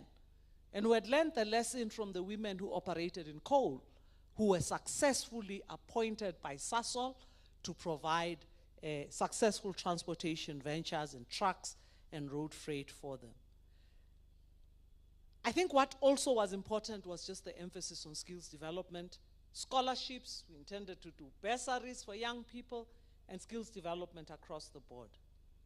I think what was also our intention is to ensure that the small businesses that arrive at SANWIT are incubated successfully, they are developed, but DOT has the power through the entities and through DOT itself to dedicate and designate set-asides for women unapologetically. Unapologetically. And we understood that that budget is there for us to designate specific percentages and say this is just for women. With a very supportive dispensation of our government, we thought it was possible to do that, but let me say, we are here today and we have faced much resistance. We have not progressed. Society has rejected these initiatives, but ours is to take up the struggle and march on. Is to take that struggle and go back to the drawing board and determine very specifically interventions that will help us to in our country in those very sectors. I think what is important instrument you have in your hands, Deputy Minister, is the BEE Charter. Simple, by stroke of pen, we had introduced 30% on all of those sectoral charters, 30% for women. And that was going to be implemented. And on saying, with all our struggles, we've also had champions. And one of the champions of this particular struggle is none other than the Deputy Minister herself.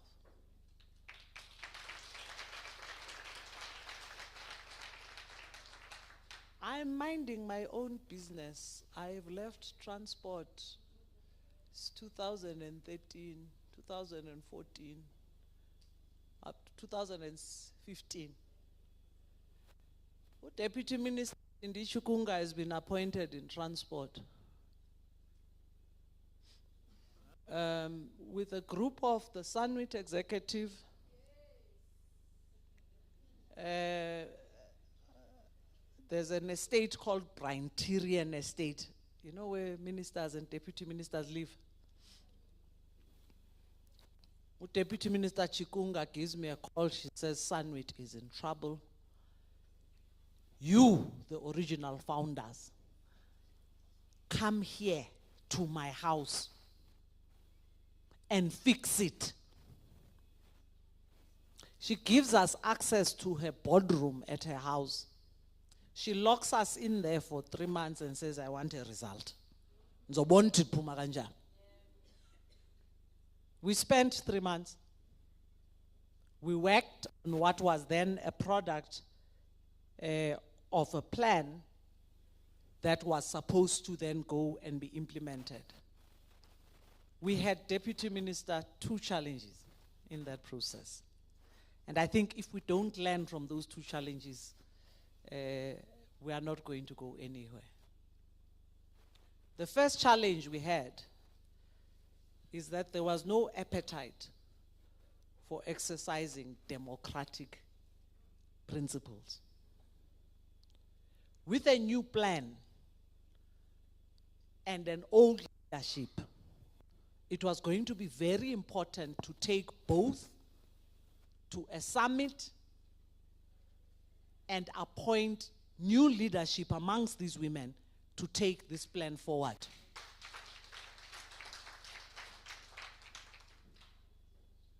It did not happen. You know the story. It did not happen.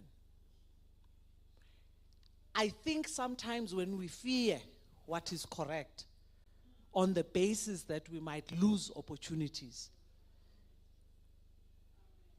we derail progress.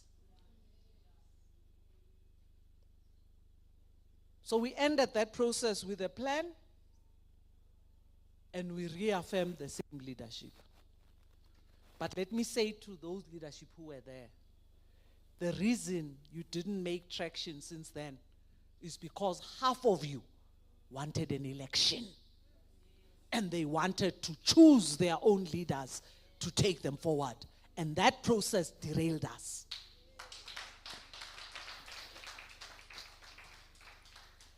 The second is what Deputy Minister referred to, which is the issue of skilling this organization.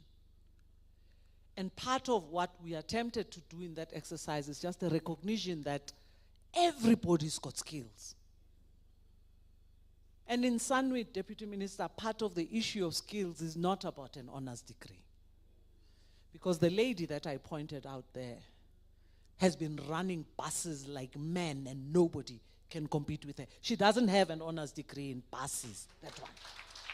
But not even I can challenge her and say, I know bus transport. So part of the art of moving forward would really need to be, how do we recognize the skill set that people have from experience so that they don't feel intimidated by those who have degrees and feel they have nothing to offer, yet you cannot tell a widow in the taxi industry how to run a transport business. You cannot tell a daughter of a taxi man who has lived with this thing, Ejardin, how to run the taxi industry.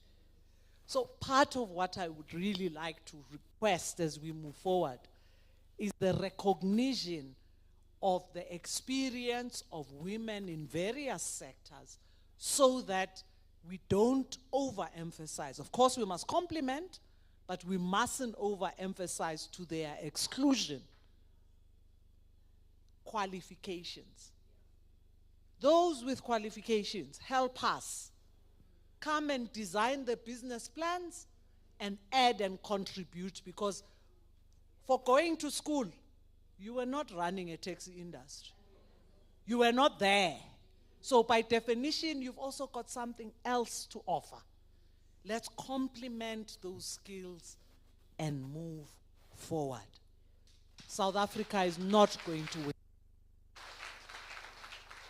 South Africa is not going to wait for us. Deputy Minister, I am humbled by this opportunity, and I hope that all of us are reinvigorated by understanding that the struggle for women in transport must begin again now. All of us in our various environments must ensure we give all the women the opportunities that are available to them.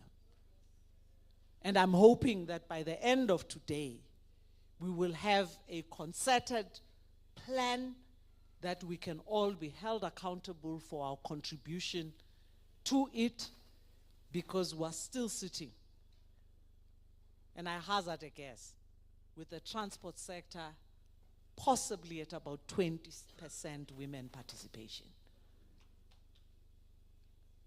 Here's the challenge. We have to get to 50%, and we have to get to that 50% in a few years.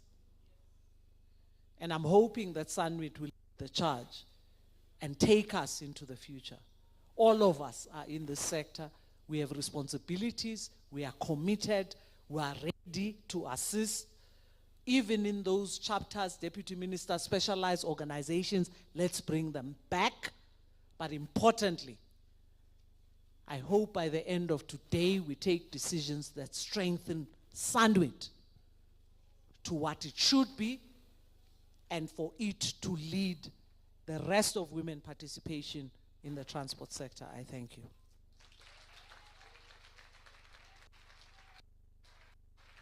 SANWIT yasetyenzelwa. Alala. SANWIT yasetyenzelwa. Alala. Alala. Alala.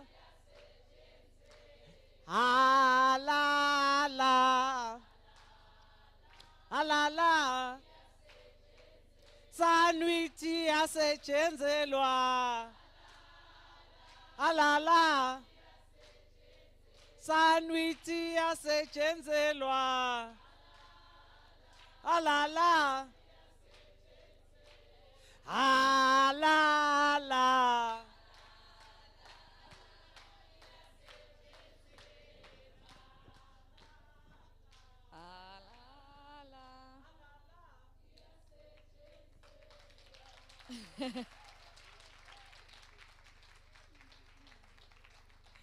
All right, give her a round of applause once again for the excellent recap, presentation, and the amazing anecdotes, really, that just take us back to where it all started. I think it's very gracious of her to be here today and to take a moment to really just reflect on those early days, because I think one of the mistakes we can do is really piss on people's hard work. I couldn't find another nicer way to say it. The foundation was laid, and whatever stage of this building you are at, you have a responsibility. And if your job is to look after the windows now, it's still a responsibility to maintaining this building.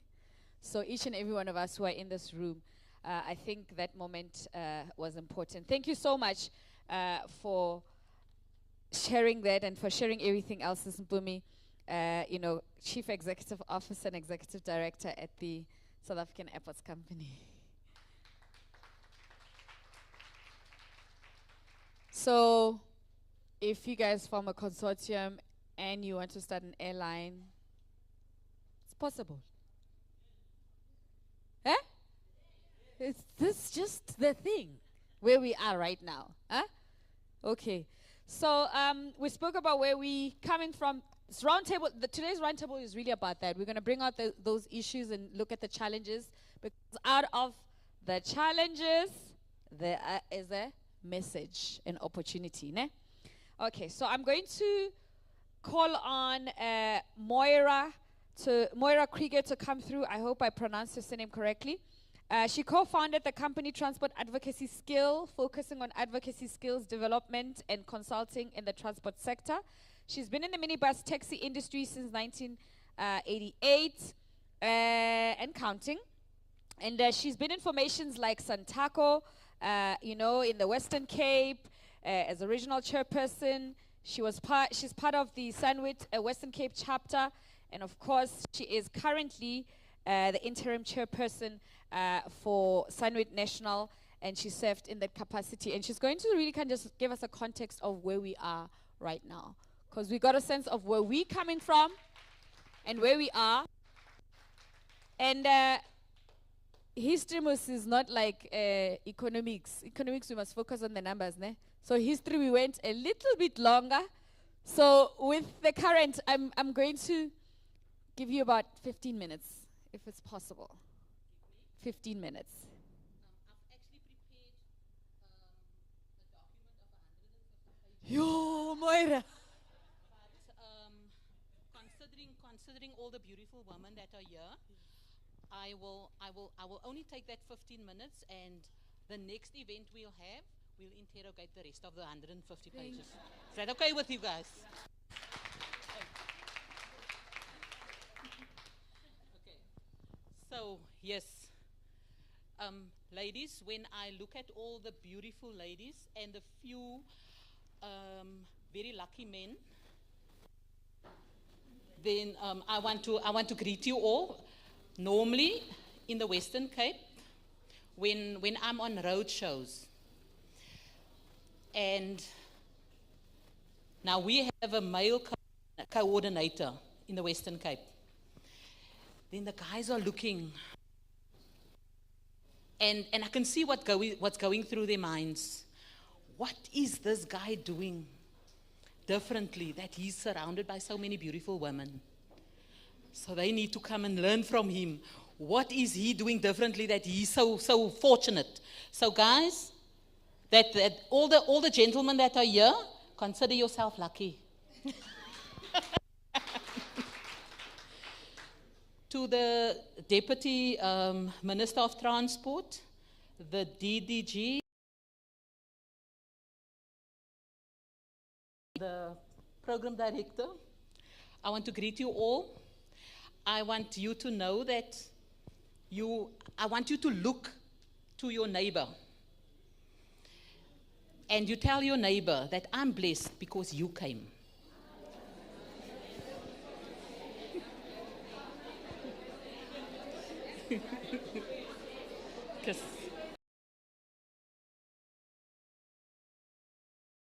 You know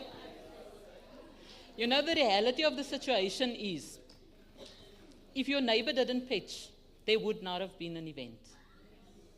So we're all blessed because our neighbors came. So you can pat yourself on the back and say, well done. Yeah. Now I want to get on to the business of the day. We've now with Ms. Mpumi Mpofu, she now gave us the background, where SANWIT came from, how it evolved. Now, I was one of those women that was very agitated with this SANWIT organization, that all of a sudden sprung onto our doorstep. Because I come from the taxi industry. And for those ladies that think you need a degree to be a formidable force, I'm in the taxi industry for 34 years. You know what? I'm an industry specialist. If anybody ever tells you you need a degree to be an industry specialist, you go to the University of Pretoria. You go to the University of Stellenbosch. You go to the University of Cape Town and every other university. And you go and ask those professors how we give them a run for their money when they come and try to teach us about our industry. So we are industry specialists. And if you've been in your space for more than 10 years, you're a veteran. And to all those moms, to all those mas, Our children calls us mommy. And then when we progress to becoming grandparents, our grandchildren calls us ma.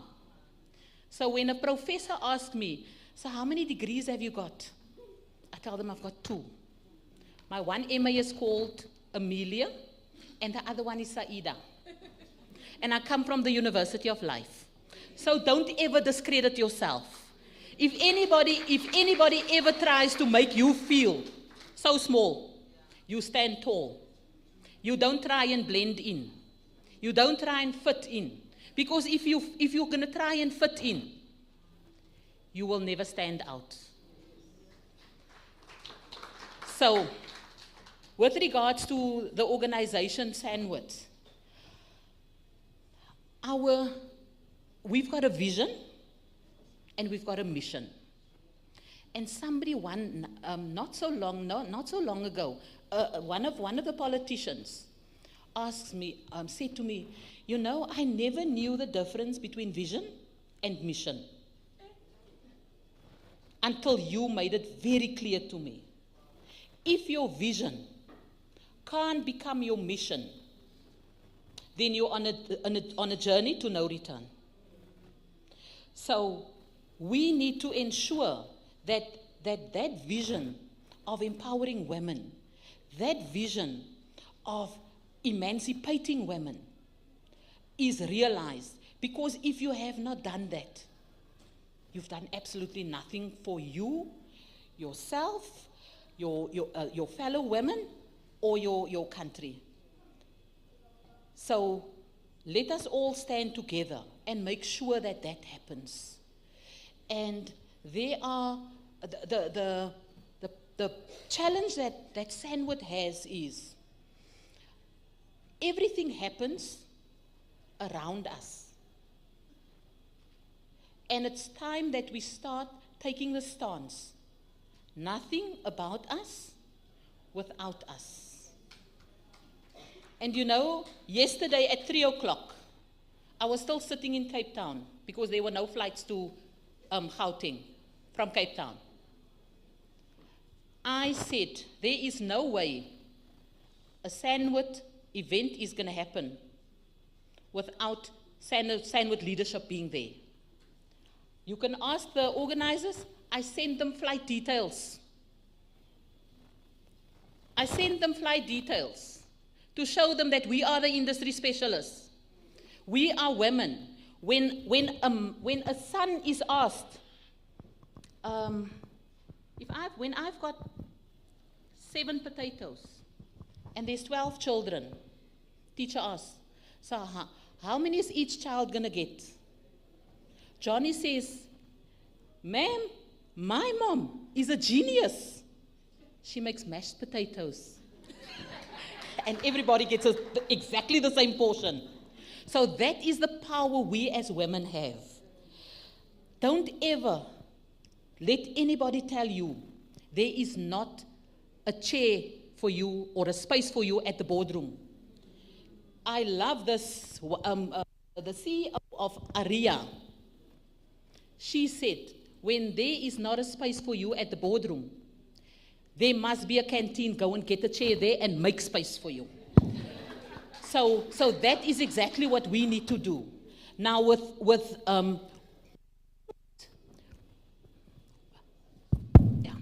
we have all the challenges has been highlighted by Ms. Mpumi Mpofu. But you know what? You can't change anything. You can't change an outcomes, shall I rather say, if you keep doing things the same way over and over again. So the challenge we have with SANWIT is that, number one, we don't have infrastructure.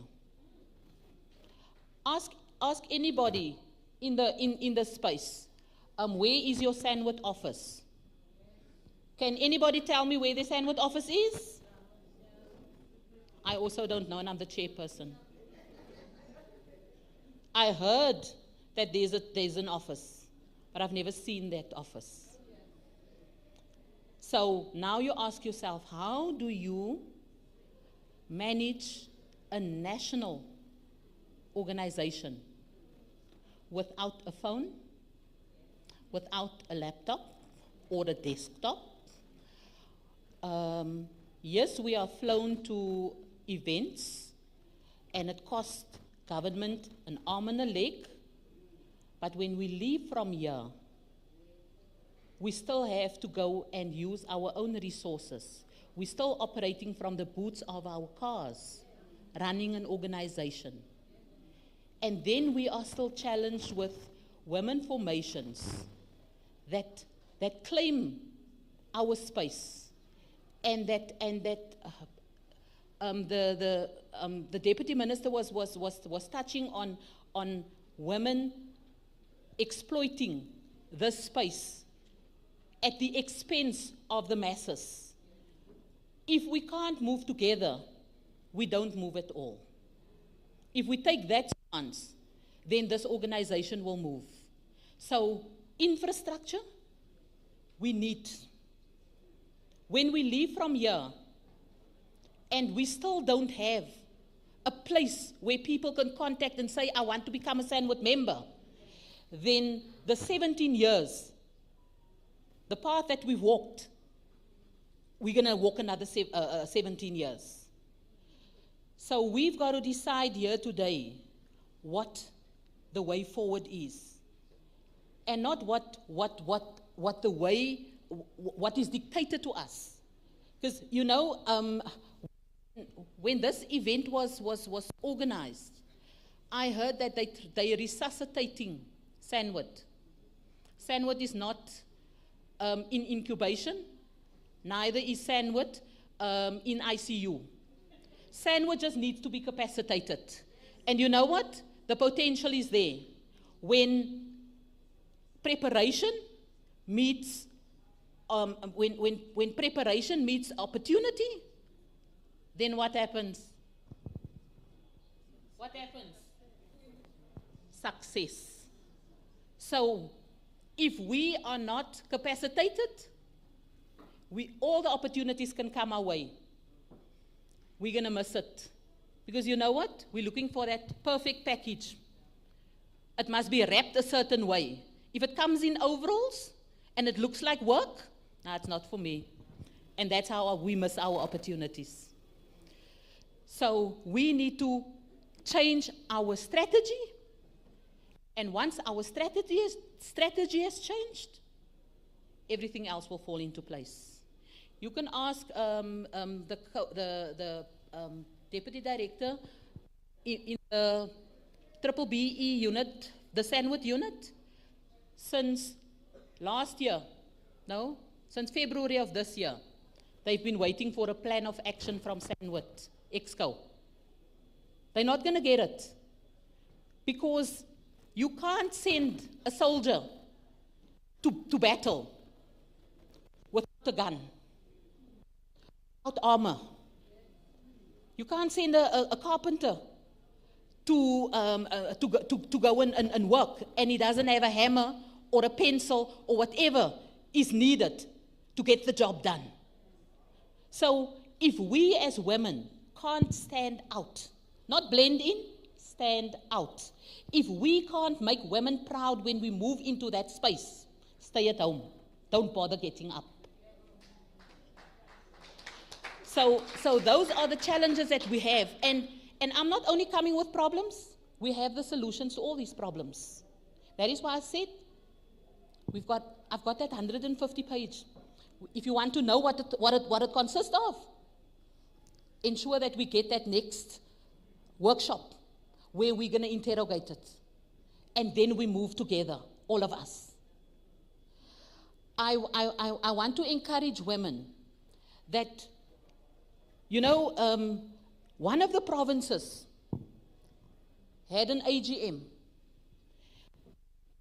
And that province, Department of Transport, made sure that there's a memorandum of agreement, not understanding, because we have an understanding that we are only given the bare minimum. that memorandum of understanding needs to become a memorandum of agreement, because that is a legal document. If we can become self-sustainable, if we can become emancipated, and I'm not asking the department to spoon feed us, I'm not asking for handouts, I'm only asking for capacitation. Give us the tools we need to take this organization forward. Then you're going to see the dynamite coming in small packages. So when I look at that one province that actually took the plunge, took that leap of faith, and they signed an agreement with their province, guess what happened to them?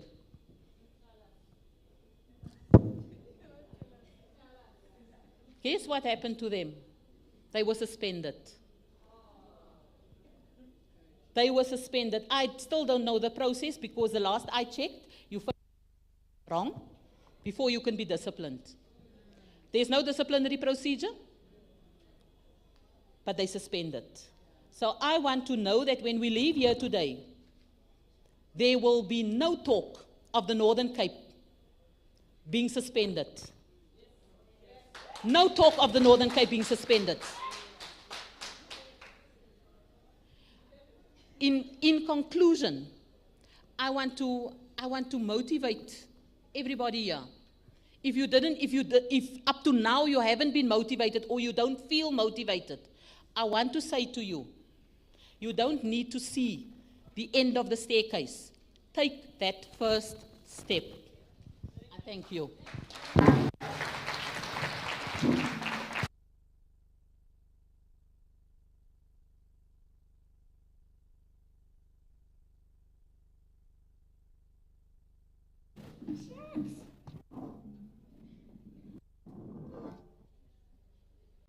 Now I'm in trouble. I really timed you. You're like under 3 minutes counting. You still had time. But thank you so much. Give her a round of applause.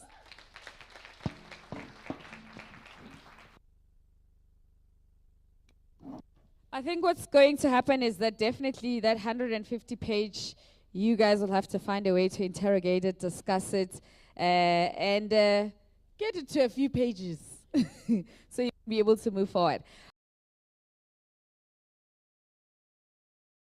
The presentation is going to be on cooperatives in the sector. I'm going to ask Meruth Bengu, founder and executive director of the Institute of Cooperative and Community Economic Development, and she's a member of parliament as well. No? Okay. I beg your pardon. To come through and talk to us about that. I think I'm mixing up names. Apologies. Meruth Bengu, founder and executive director of the Institute of Cooperative and Community Economic Development.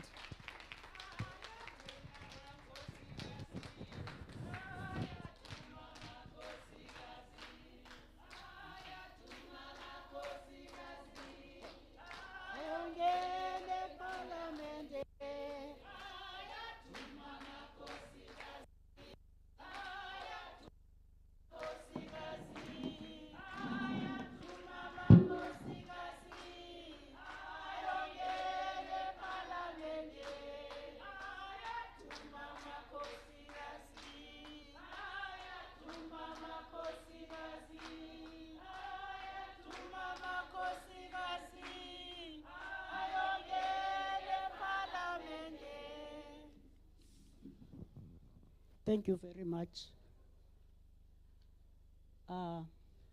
Program Director, Deputy Minister, Comrade Cindy Chikwanga. Nizongixolela mina ngizobasho comrade ngoba angekho eParliament, angekho kugovernment. We transport usaphumile. DDG, CEOs present, members of SANWIT, government officials present here, ladies and gentlemen, Ngiyanibingelela. I feel very much honored ukuthi ngibeke nje lokho engizokubeka ngama cooperatives. Kodwa ngisukuma la vele nje sengikwatile. I'm already angry because I looked at the program. Ngiyabona ukuthi la khona into wrong. Kule program kuthiwa opportunities for SMMEs.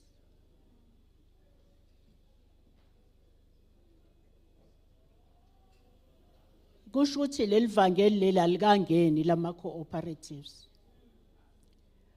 Angithemba ukuthi next time kuyothiwa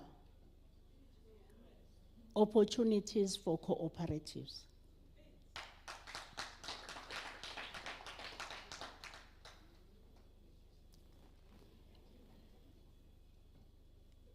I've been asked to make a presentation and I decided not to make a presentation. The reason yalokho benizobheka i-presentation ningangilaleli mina. And mina, I want you to listen to me.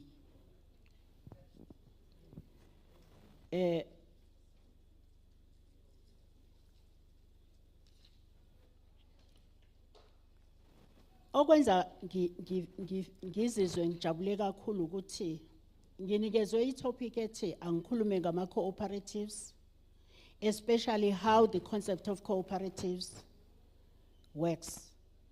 And I know that if the concept of cooperatives is well understood and correctly applied, ngabe sesiwuphethe umnotho. Ngaba basekho oYohan Rupert. Cooperatives are a very powerful instrument to transform the economy, to include women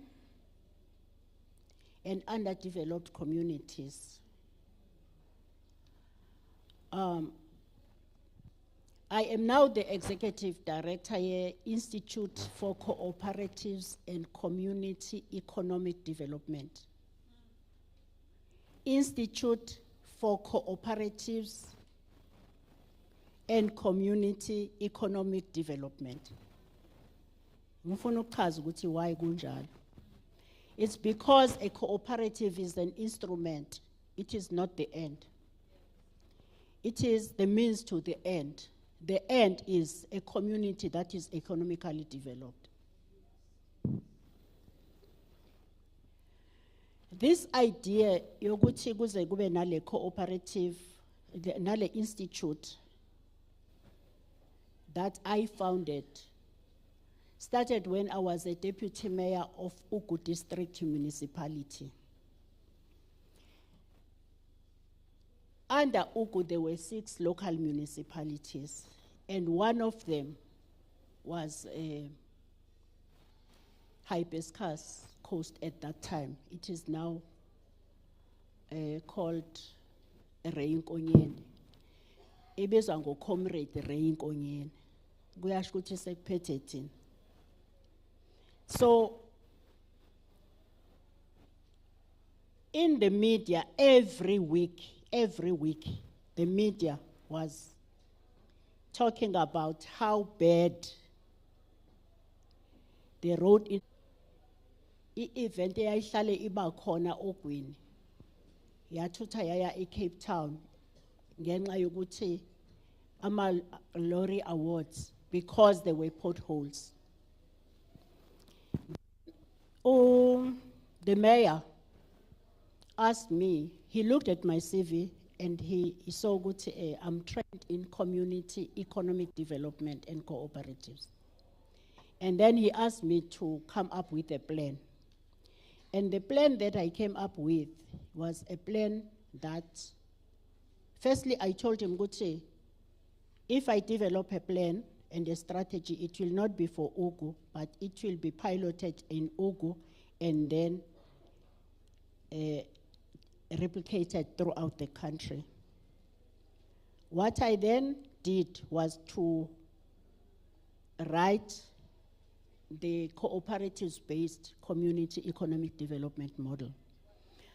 I identified the youth that was not employed, which was toying and demanding jobs from us as our leaders, staging our sit-ins in a regional office here, ANC, and also staging our sit-ins in Ugu, demanding jobs. On the other hand, the ratepayers were writing bad things about the municipalities under Ugu. Kugcwele ama-potholes, izimoto ziyashayisana, abangeke basawakhokhela ama-rates nama-services. So the solution then was to address the two things. I then said to them, we need to train the youth that is unemployed to make them understand the concept of cooperatives and form them into cooperatives. But the training has to relate to service delivery challenges of the municipalities. Which means we were going to kill two birds with one stone. But the third stone that we were going to kill was that during the training, the youth was going to get a stipend, which means poor families were going to have food on the table without getting on the queue by 350 rand. And ngaleso sikhathi wawungekho nanokuba khona. So the idea, and Deputy Minister was the Deputy Minister on Transport, and Ulaki Montana was the CEO Yasepras. We actually introduced the cooperatives in transport. Unhlanhla Mohla was the CEO Yase AXA. We introduced them. Train stations were also cleaned by cooperatives. We went even to a level of having cooperatives enza plumbing, electrical work, cleaning the railway lines. We were actually moving towards a situation where the cooperatives were actually going to repair and maintain the trains. Where is that program today? Who killed it? Maybe Tarunga's Kokel. You don't know. You know what Mpumi was saying here is very true. That program was not killed by the cooperatives. It was killed by the department and the entities. Because each time kungena umuntu omusha ufuna ukushintsha aqale eyakhe iprogram angakheli phezukwale ebiveli khona.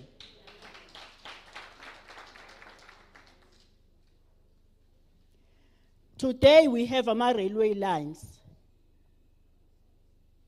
are dilapidated. Intshontshiwe infrastructure. But if kwakusebenza labo mama nalabo abahlezi emakhaya ababe trainile kwi military, former MK members, they would defend that railway infrastructure. We are starting from scratch today. Because siyathanda ukushintsha siqala into entsha singakheli phezukwaloku esikuficile. Asishayeleni izandla ke ngokubulala izinto sishaye izandla ngokubulala izinto ezinhle ezisuke eziqaliwe.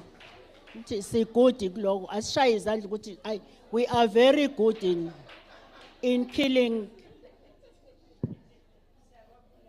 We are very good in killing what is working because we want to compete.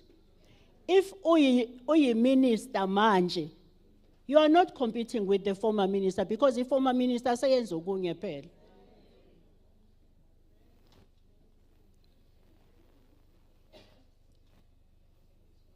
Ngiyazi ukuthi ngizothi mangikhuluma ngama cooperatives nonke nizothi awasebenzi. Awasebenza ngithi asizweni majority ayasebenza.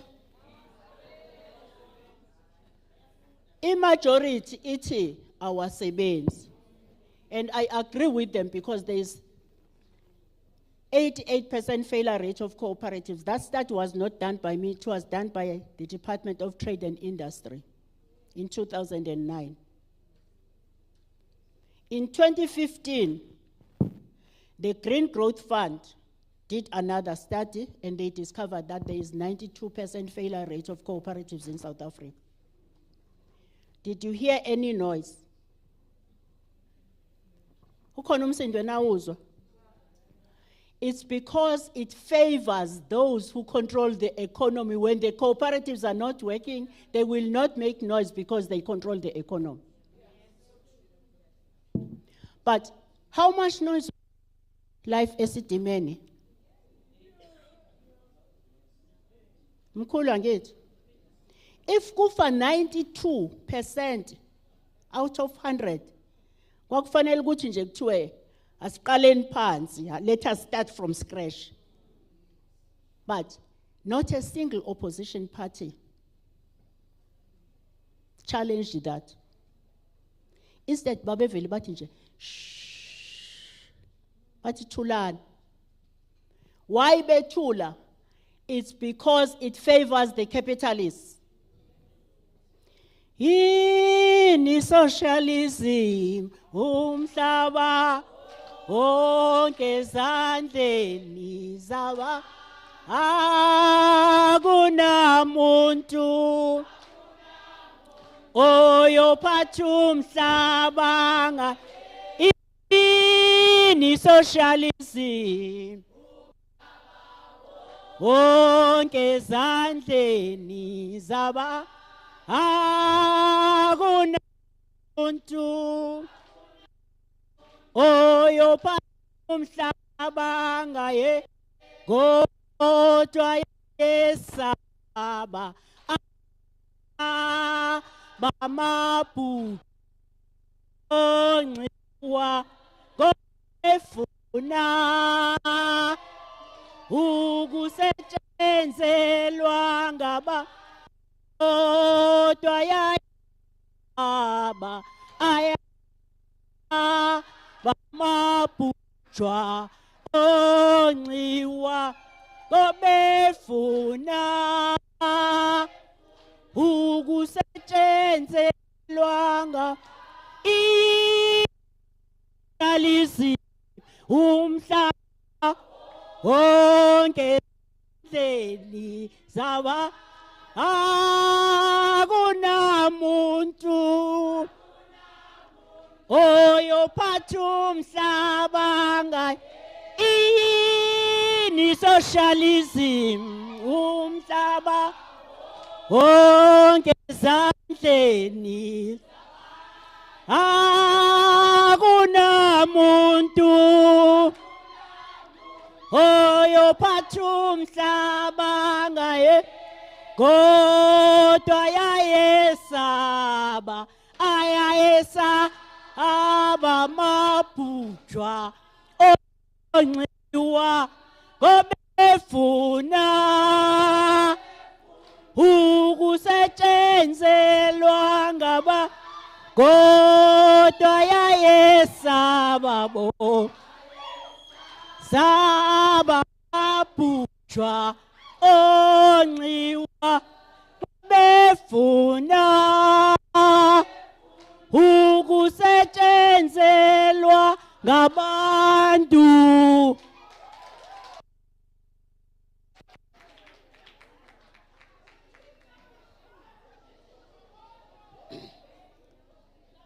You see,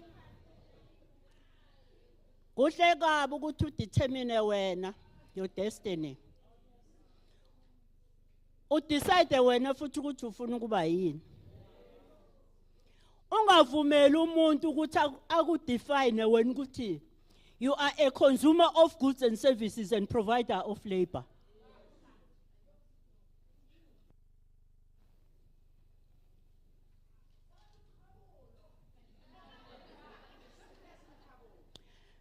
Nonke ngezile namhlanje. Ngeze ngensipho yakhiwa yipi cooperative.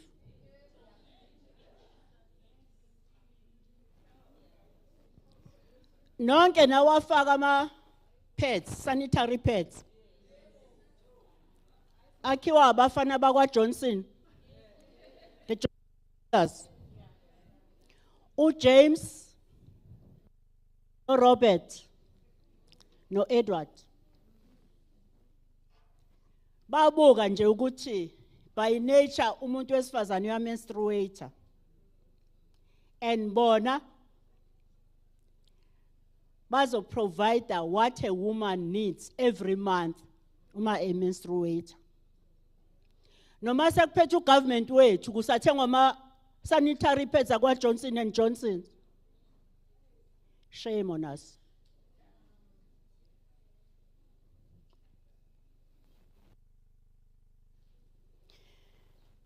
The perception in South Africa is that cooperatives are failing. And therefore, person who says cooperatives are bad is a person who does not understand the concept of cooperatives and therefore needs to be educated on the concept of cooperatives.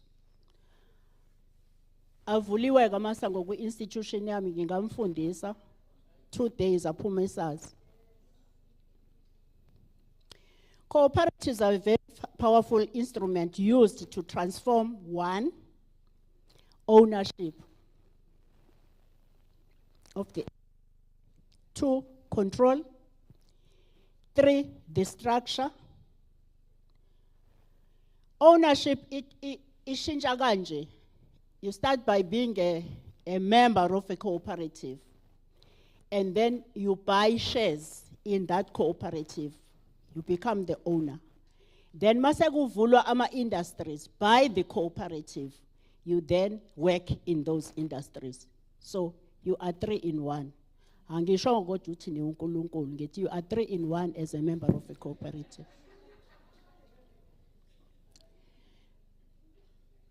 So the structure of cooperatives ayifani nestructure kwa capitalism.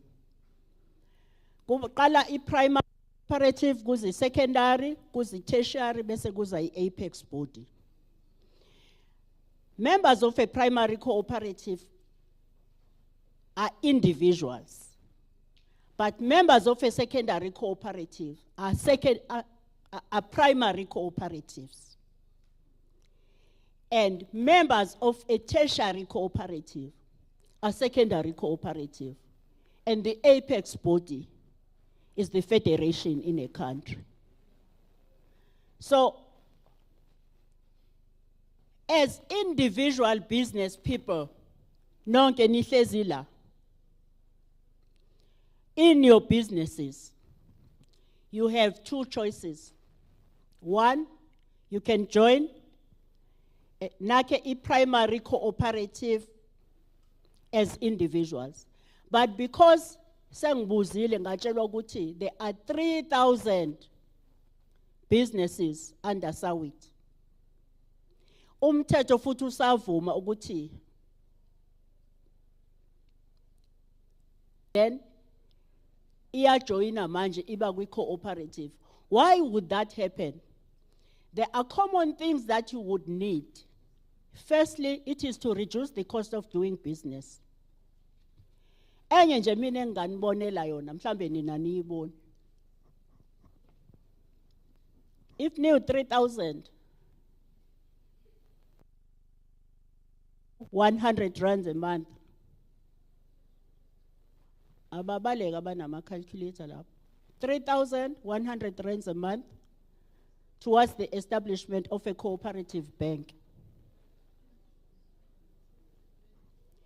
A bank that will charge no interest, ezo charge kuphela admin fees, njenge Grameen Bank yase Bangladesh. Ngabe nisahlezwi la emqolo namanje ama commercial bank uma nifuna ukuthenga lezi zinto enizithengayo. Ngabe futhi nisahamba with cap in hand niya kuma departments nijikajikiswa kufunwa lokhu naloku ngoba ngabe nina nizishayela umthetho wenu nine cooperative bank yenu ezoniboleka imali ngokwama policies nama conditions abekwe yinina avumelana nani. That is how power is. Iyakuliberate. iyamsusa omunye umuntu ofuna ukugaina ngadinwa kabi mina ngiphuma eParliament. Ngidiniwe sihamba la ku freeway ngibona Asopol.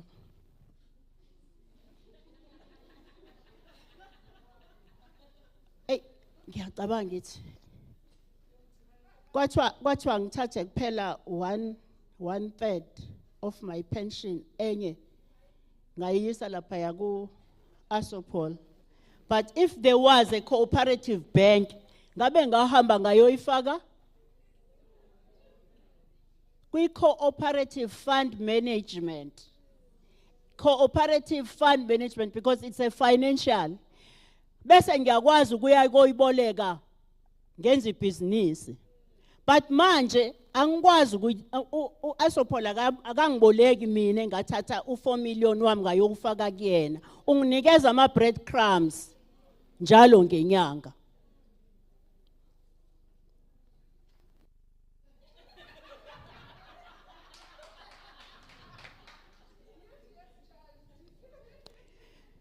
Yeah.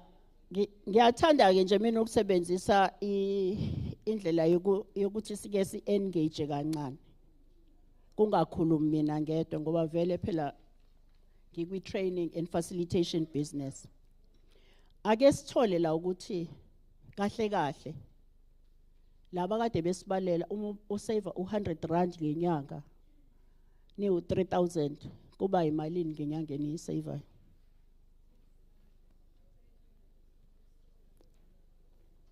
Awukanti imani bala manje.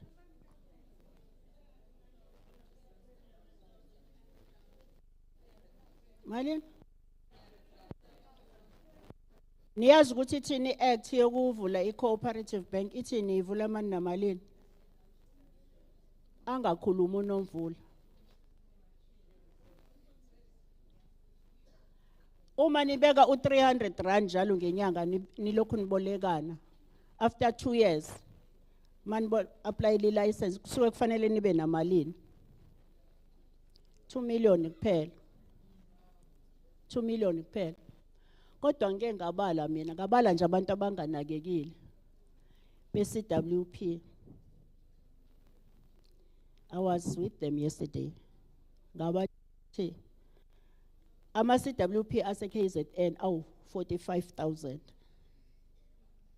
uma ngabeka u100 njalo ngenyanga 4.5 million in 1 makuphela u2 years bayobe sebemdlule kudala u2 million bayobe sebeno 100 and something million bese bethi bye bye we FNB siyabonga ngeke siphinde singene kuwena.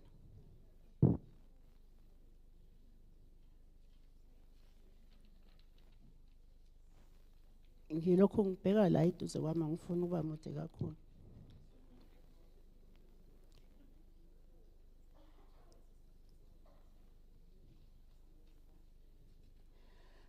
Kukhona okunye ngifisa la sikuxoxe ukuthi uma sikhuluma ngeBEE ne broad based black economic empowerment, are we talking about that in the context of capitalism? Or we are talking about that in the context of social and solidarity economy? Sifuna broad base oyofuna ama shares oyakocela kubantu abaphethe umnotho noma sifuna broad base sizibale thina ukuthi sikwi taxi industry siwu 250,000 ama members singakwazi ukubeka u1000 ngenyanga. Uma sibeka u1000 siwu 250,000 that's 250 million. Bese sithi bye bye we taxi bani konje? Taxi finance. Cela ukuvalelisa singaze sixabane.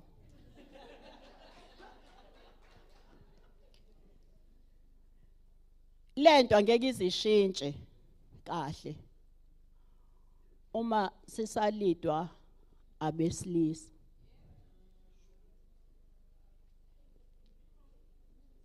Angeke izilunge kahle. Lo deputy minister lo ngiseve bengiwu-chairperson yena ewu-deputy minister. Akekho umuntu owayelalela uTsiyetsi Mokhele nge-blue economy, ocean economy, ukuthi kahle kahle ulwandle lwethu thina lu 3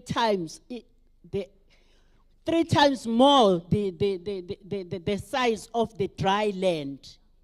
And zonke izinto ezilaphaya ezila kulomhlaba zikhona laphaya olwandle, kusho ukuthi uma sinegolide la likhona nalapha yolwandle, uma sine platinum ikhona nalapha yolwandle, singenza izinto eziningi.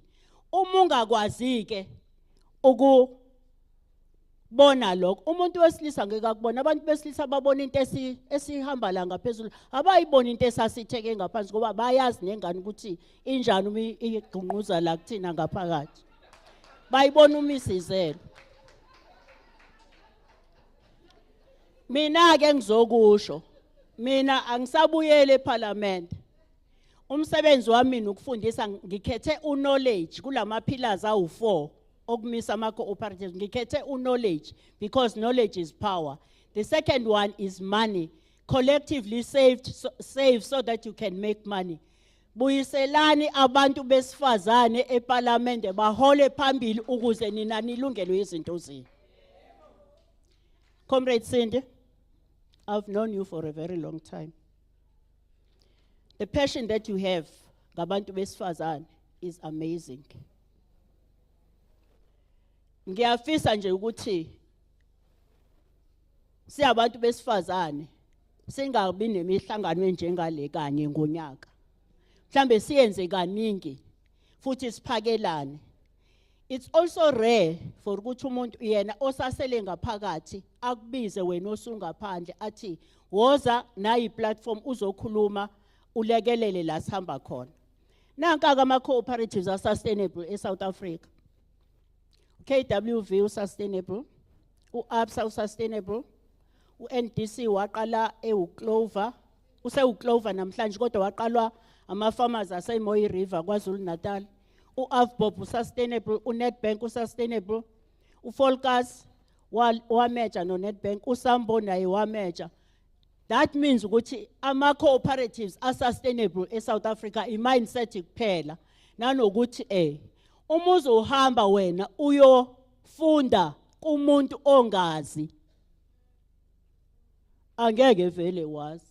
Mina nje angikwazi ukwenza izinwele, ziyenziwe izinwele zami, kodwa umuntu angathatha ngokuthi into elula. Angikwazi ukugibela ibhayisikili, kodwa ngiyakwazi ukushayela imoto. So akekho umuntu mina engamfundisa ukuthi akagibela ibhayisikili mina ngingakwazi ukuligibela ibhayisikili. Iseluleko kulaba baphathiswe ukuthi ba develop ama cooperatives, uma bengaza bahambe baye kofunda, bangasuppress laba banolwazi ngoba isikhali sethu esokwenza ukuthi umnotho ubuyele kuthina in a radical manner a cooperative. Yini socialism umhlaba wonke ezandleni zaba akunamuntu.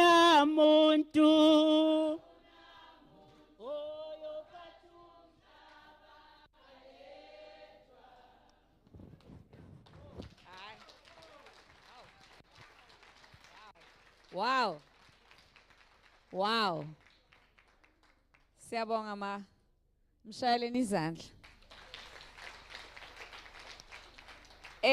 Okay. So, I'm going to start with the bad news. The bad news is that the kitchen is going to close at 2 p.m. Yeah.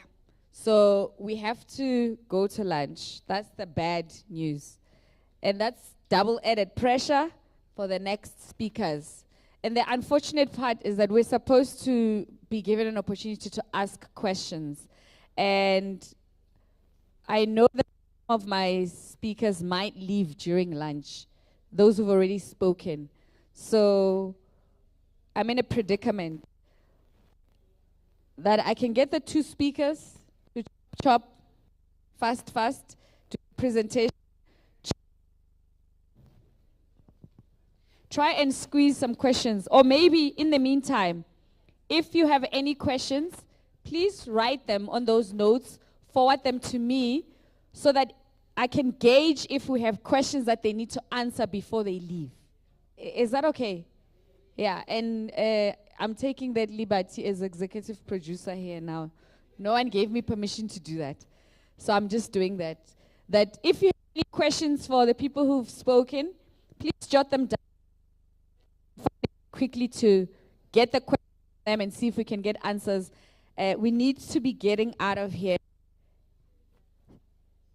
at past to go to lunch. They are going to close the kitchen at 2. So we need to work with that, okay? While I'm trying to get them to negotiate for us to sort out the kitchen. So please, can my next speaker please join me on stage. We're going to get a presentation on the business plan rescue strategy for SANWIT. Ms. Mwakana Moloto, Chief Risk Officer of South Africa Resources and Projects.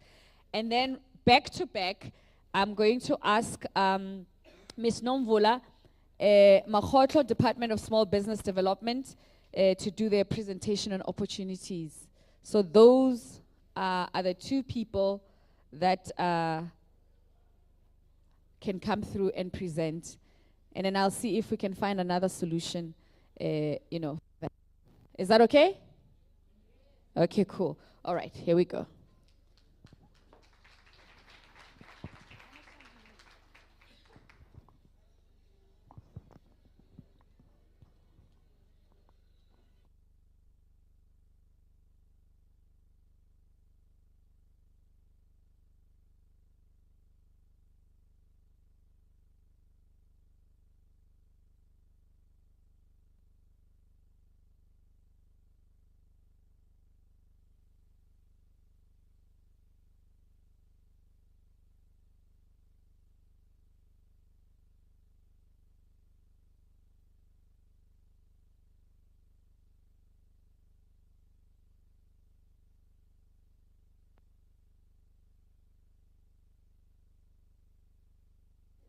Are we here?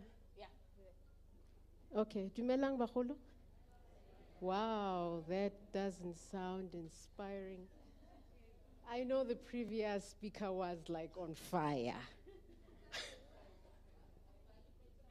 But good afternoon, everybody. Sanbonani. Happy Heritage Day, Happy Heritage Month. Eish, I'm between the food. Okay. My name is Ngwakwana Flora Moloto. I'm the Chief Risk Officer of South Africa Resources and Projects.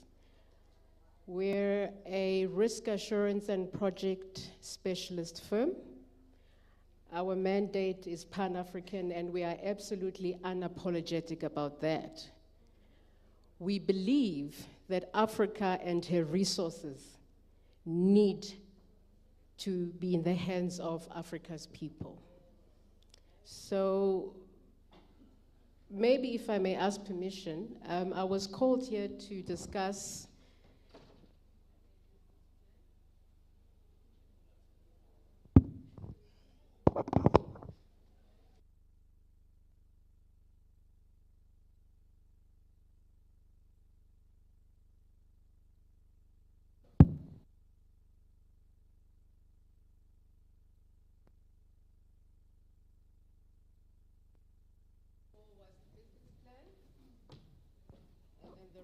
the rescue strategy. And it's a tough job. I mean, I've listened attentively, I've read a lot, so thank you to the organizing team for giving me some background. But before I begin, let me not forget to welcome all the key people who are here today, the stakeholders, members of public sector, government, all protocols observed. Right, so let's come back.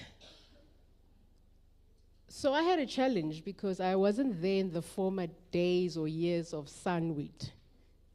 So a lot of what I had to share today with the ladies in the room, and the men of course, was to try and inspire you to do something different. But what I've heard from the keynote address, from the Deputy Minister, from the Deputy DDG, yeah, I have to adjust on some of the points. But it's very unfortunate. You know, when you look at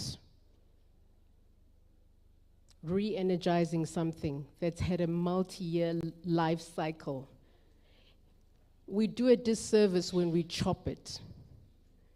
So today, with your permission, I'm really just going to go right to the crux of it. I'm going to remove the nice words, the cosmetic pieces, because I want you to walk away with a sense of self in it. Otherwise, it fails. We are all very learned in the room. I'm sure we've got tons of well-versed women.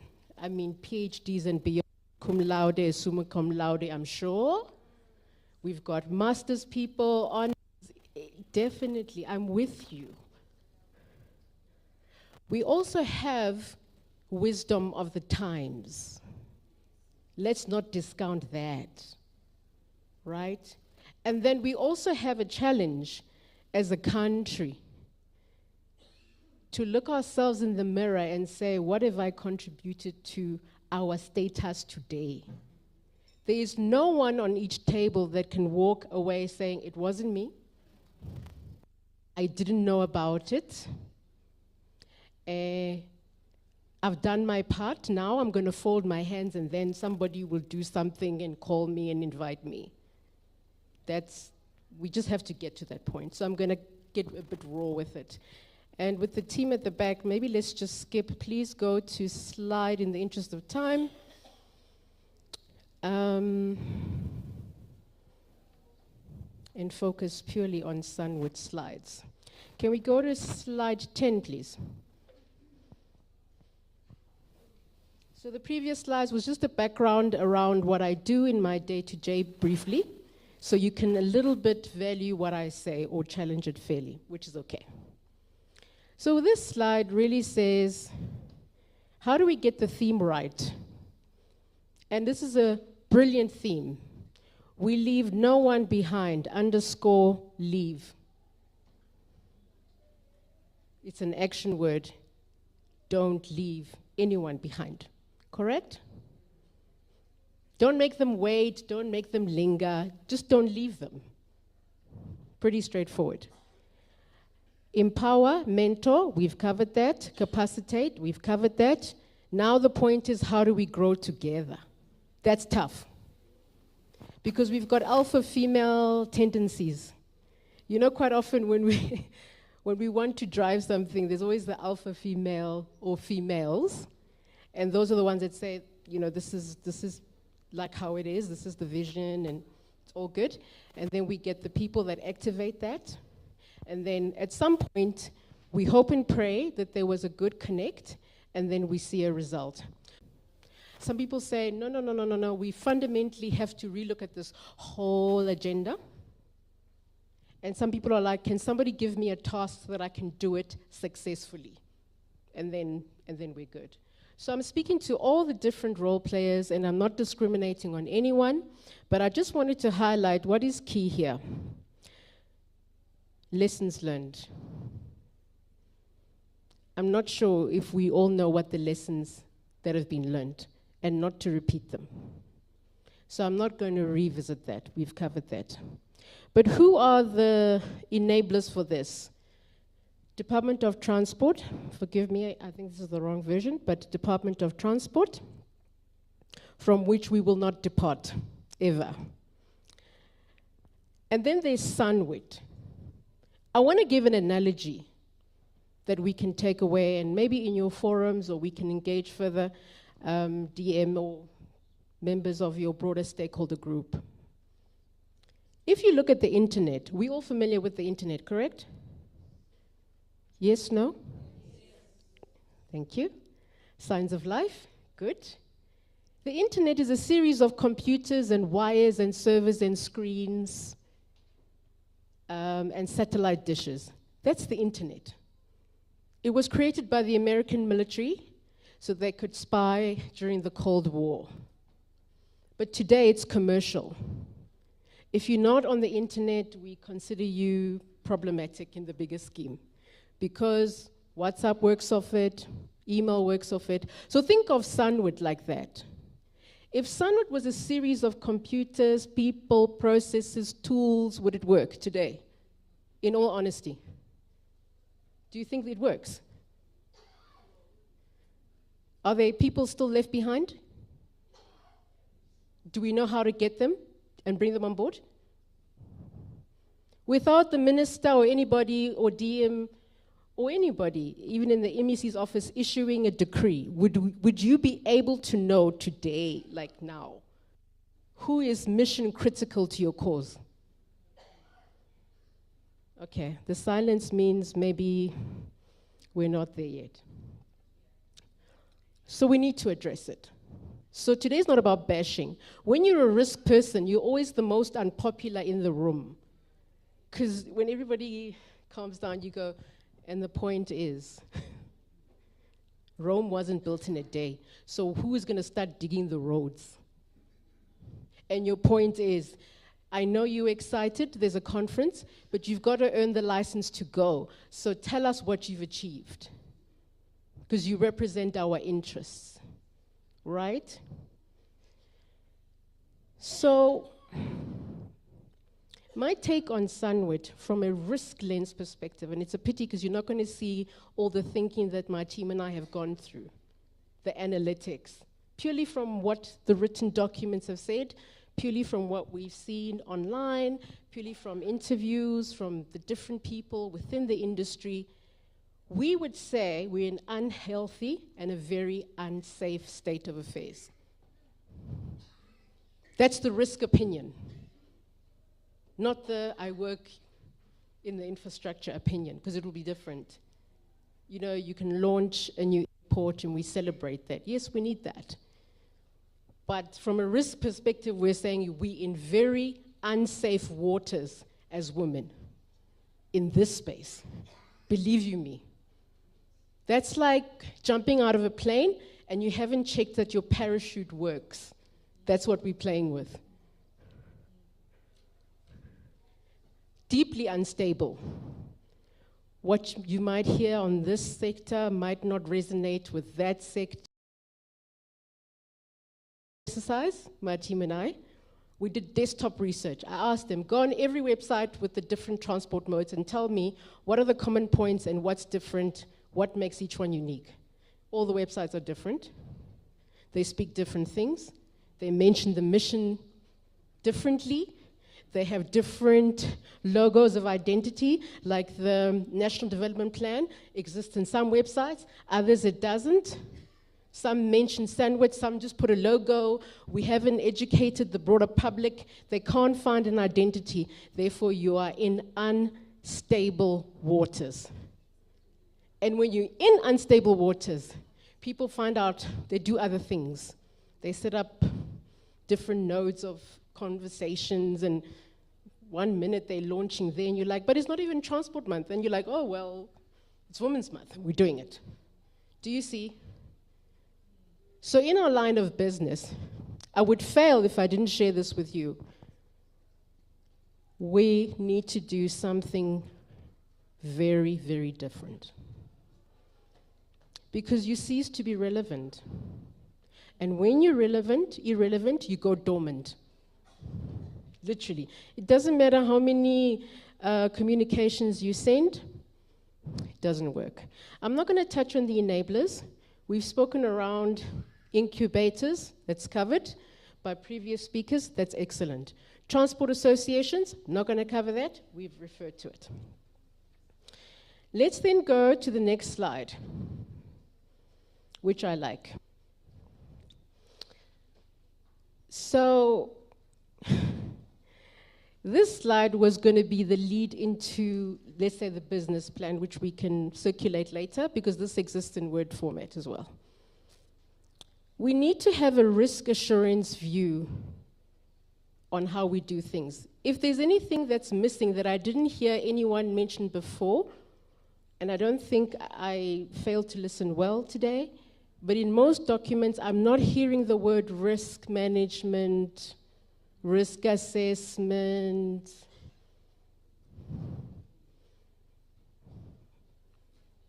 You miss risk, you're gone. Not at the impact that at the level at which you choose to operate on SANWIT. It's not going to work. So I'm going to give you an example. If you looked at the journey of Banyana Banyana to the CAF competition, at every step of their training, for the first time, they wrote down everything that went wrong with the training. And they'd go to the different athletes and say, you're too fast here, you're not hitting the ball correctly. And that was continuous risk management support day in and day out. And when they played with the big players on the continent like Nigeria and Morocco, they were like, I'm activating my risk plan. I don't care who the athlete on the other side is. You follow? Same analogy is what we need to do here in SANWIT. If we really care, remember the fundamental question about risk and empowerment of women is to answer the question, so what? So why did you dress up this morning, look beautiful, and by the way, you ladies are looking stunning. Why? Why are you here? Answer the question. So what? I'm here because I'm an expert in taxation for rural women. Excellent tagline. I will not leave today without having proper conversations around who I need to speak to. And by the way, in the next 48 hours, I'm dropping in an email with some ideas, roughly. Monday, I'm calling you for a Teams meeting, a WhatsApp call, and we're going to get together and we're going to make it happen. Success. That's what SANWIT needs. You're not answering the so what. Because people do what's easy and unaccounted for. But once we say, but this is not the SANWIT conduct, or this is not how we operate, or people kind of feel, oh shucks, I need to surround myself with the right people. Are we still together? Am I causing discomfort? Good, because that's what risk people do. I'd be very worried if you're okay. Slide 13, please, sir, at the back. This is a very critical side. If I could walk around, I would, but just for safety, I won't. Okay. Do you see something? Let me walk through it. So we came together with a toolkit to be more relevant and to activate the change. And can I check at the back there? This slide is very critical. Are we able to see it? Please.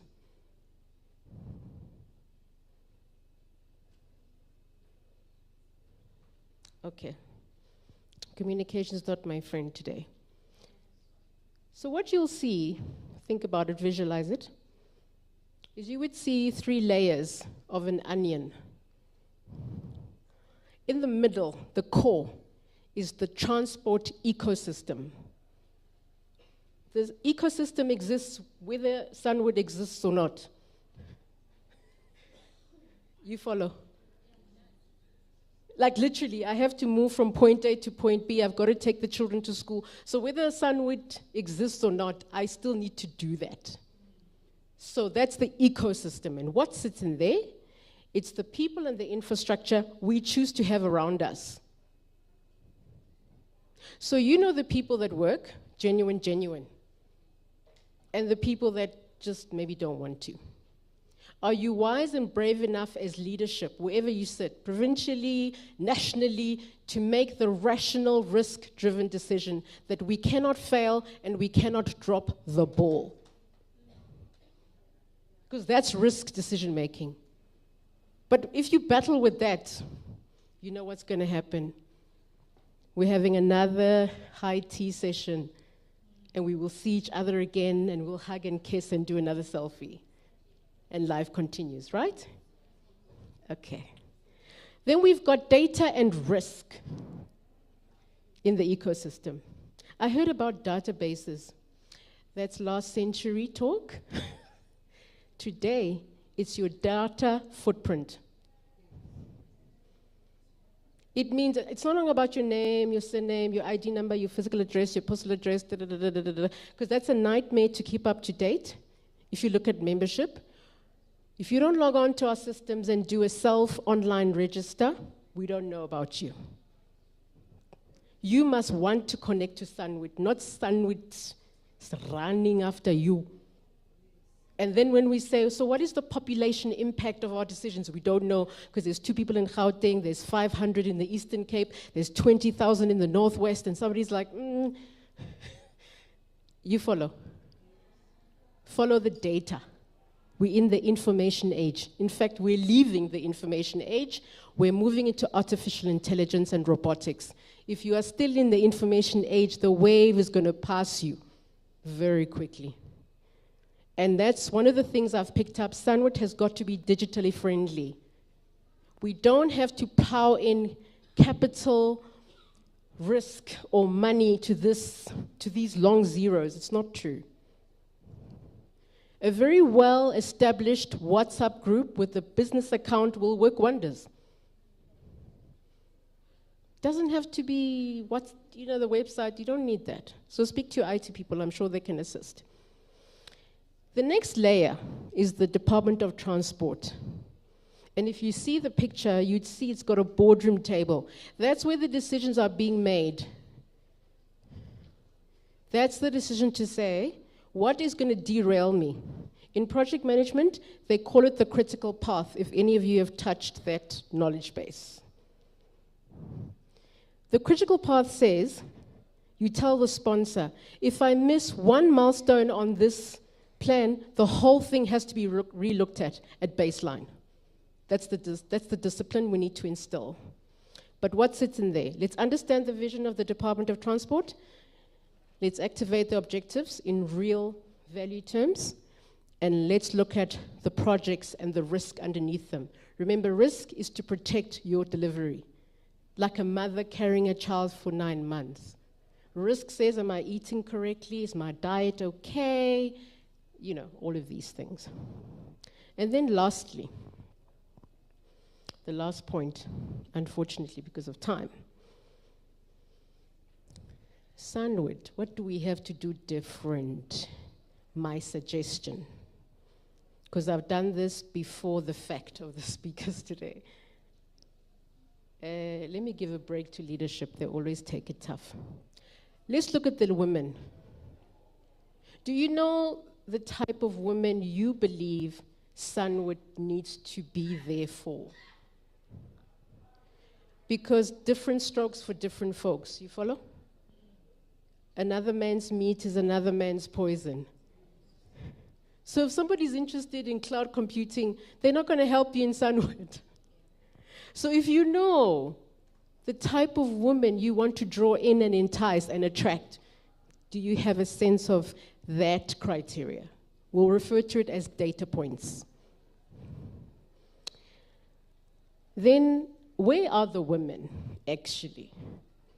Are they in the city, in the metro, in the non-metro? Remember, you promised not to leave anybody behind. So even if I live behind a mountain across the river, in the valley, how am I going to know about SANWIT without running a radio campaign or something like that? And then the network. It's an ecosystem. Oh, so it's up. Can you see it? Okay, I'm on the last layer. The network is, so what makes SANWIT SANWIT? Who are you and who are you not? Are you a jack of all trades and a master of none?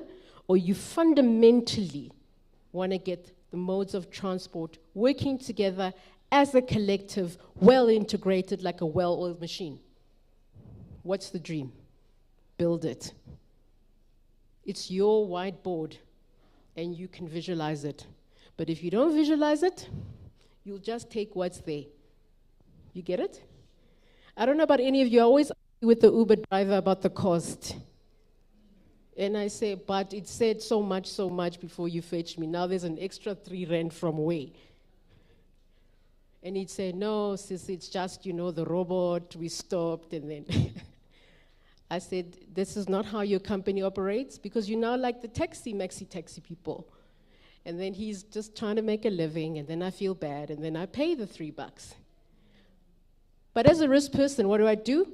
I email Uber. If they don't answer, I go to Hello Peter and I leave it. And then I'll get a discount. Why? I know the ecosystem to drive the change and the impact you want to see.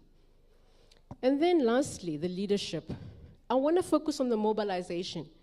I heard people are voted for or appointed, you know, there's a chapter, and then.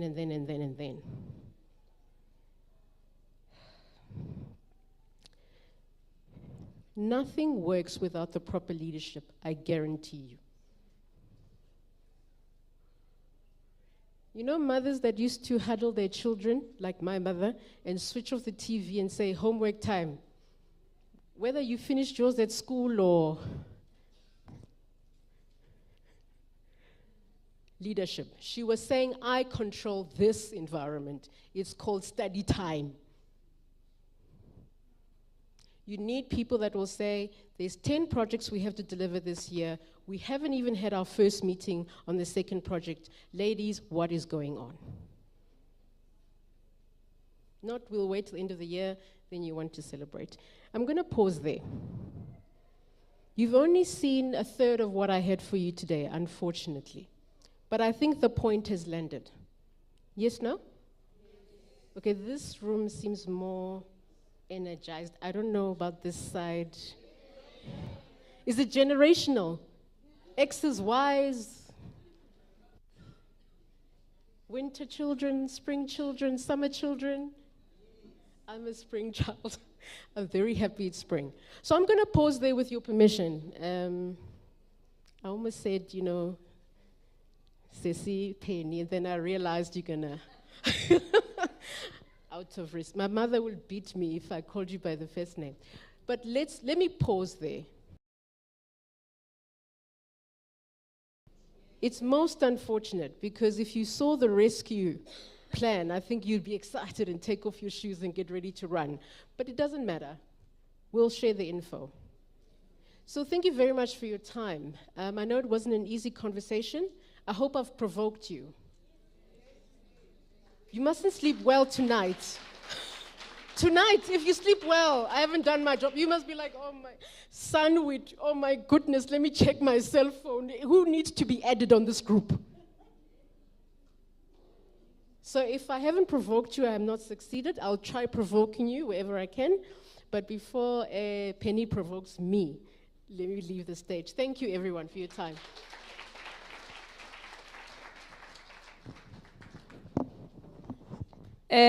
You know, I'm very provoked, so I can't even provoke you.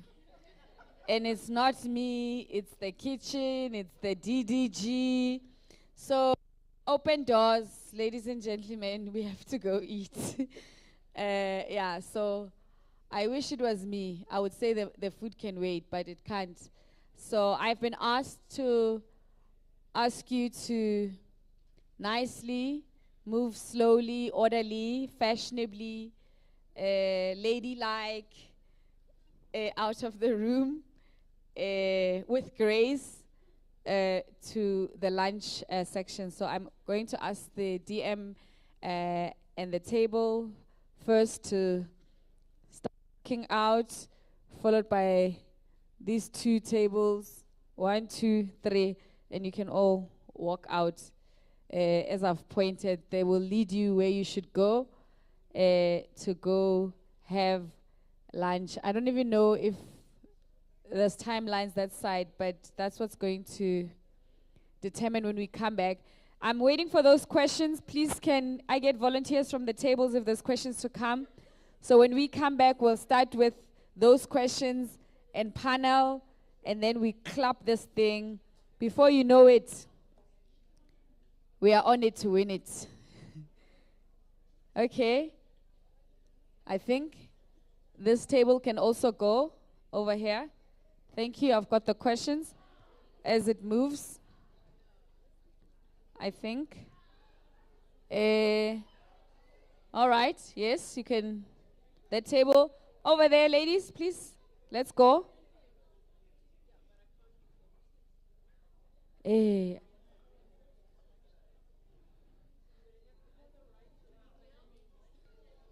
Okay.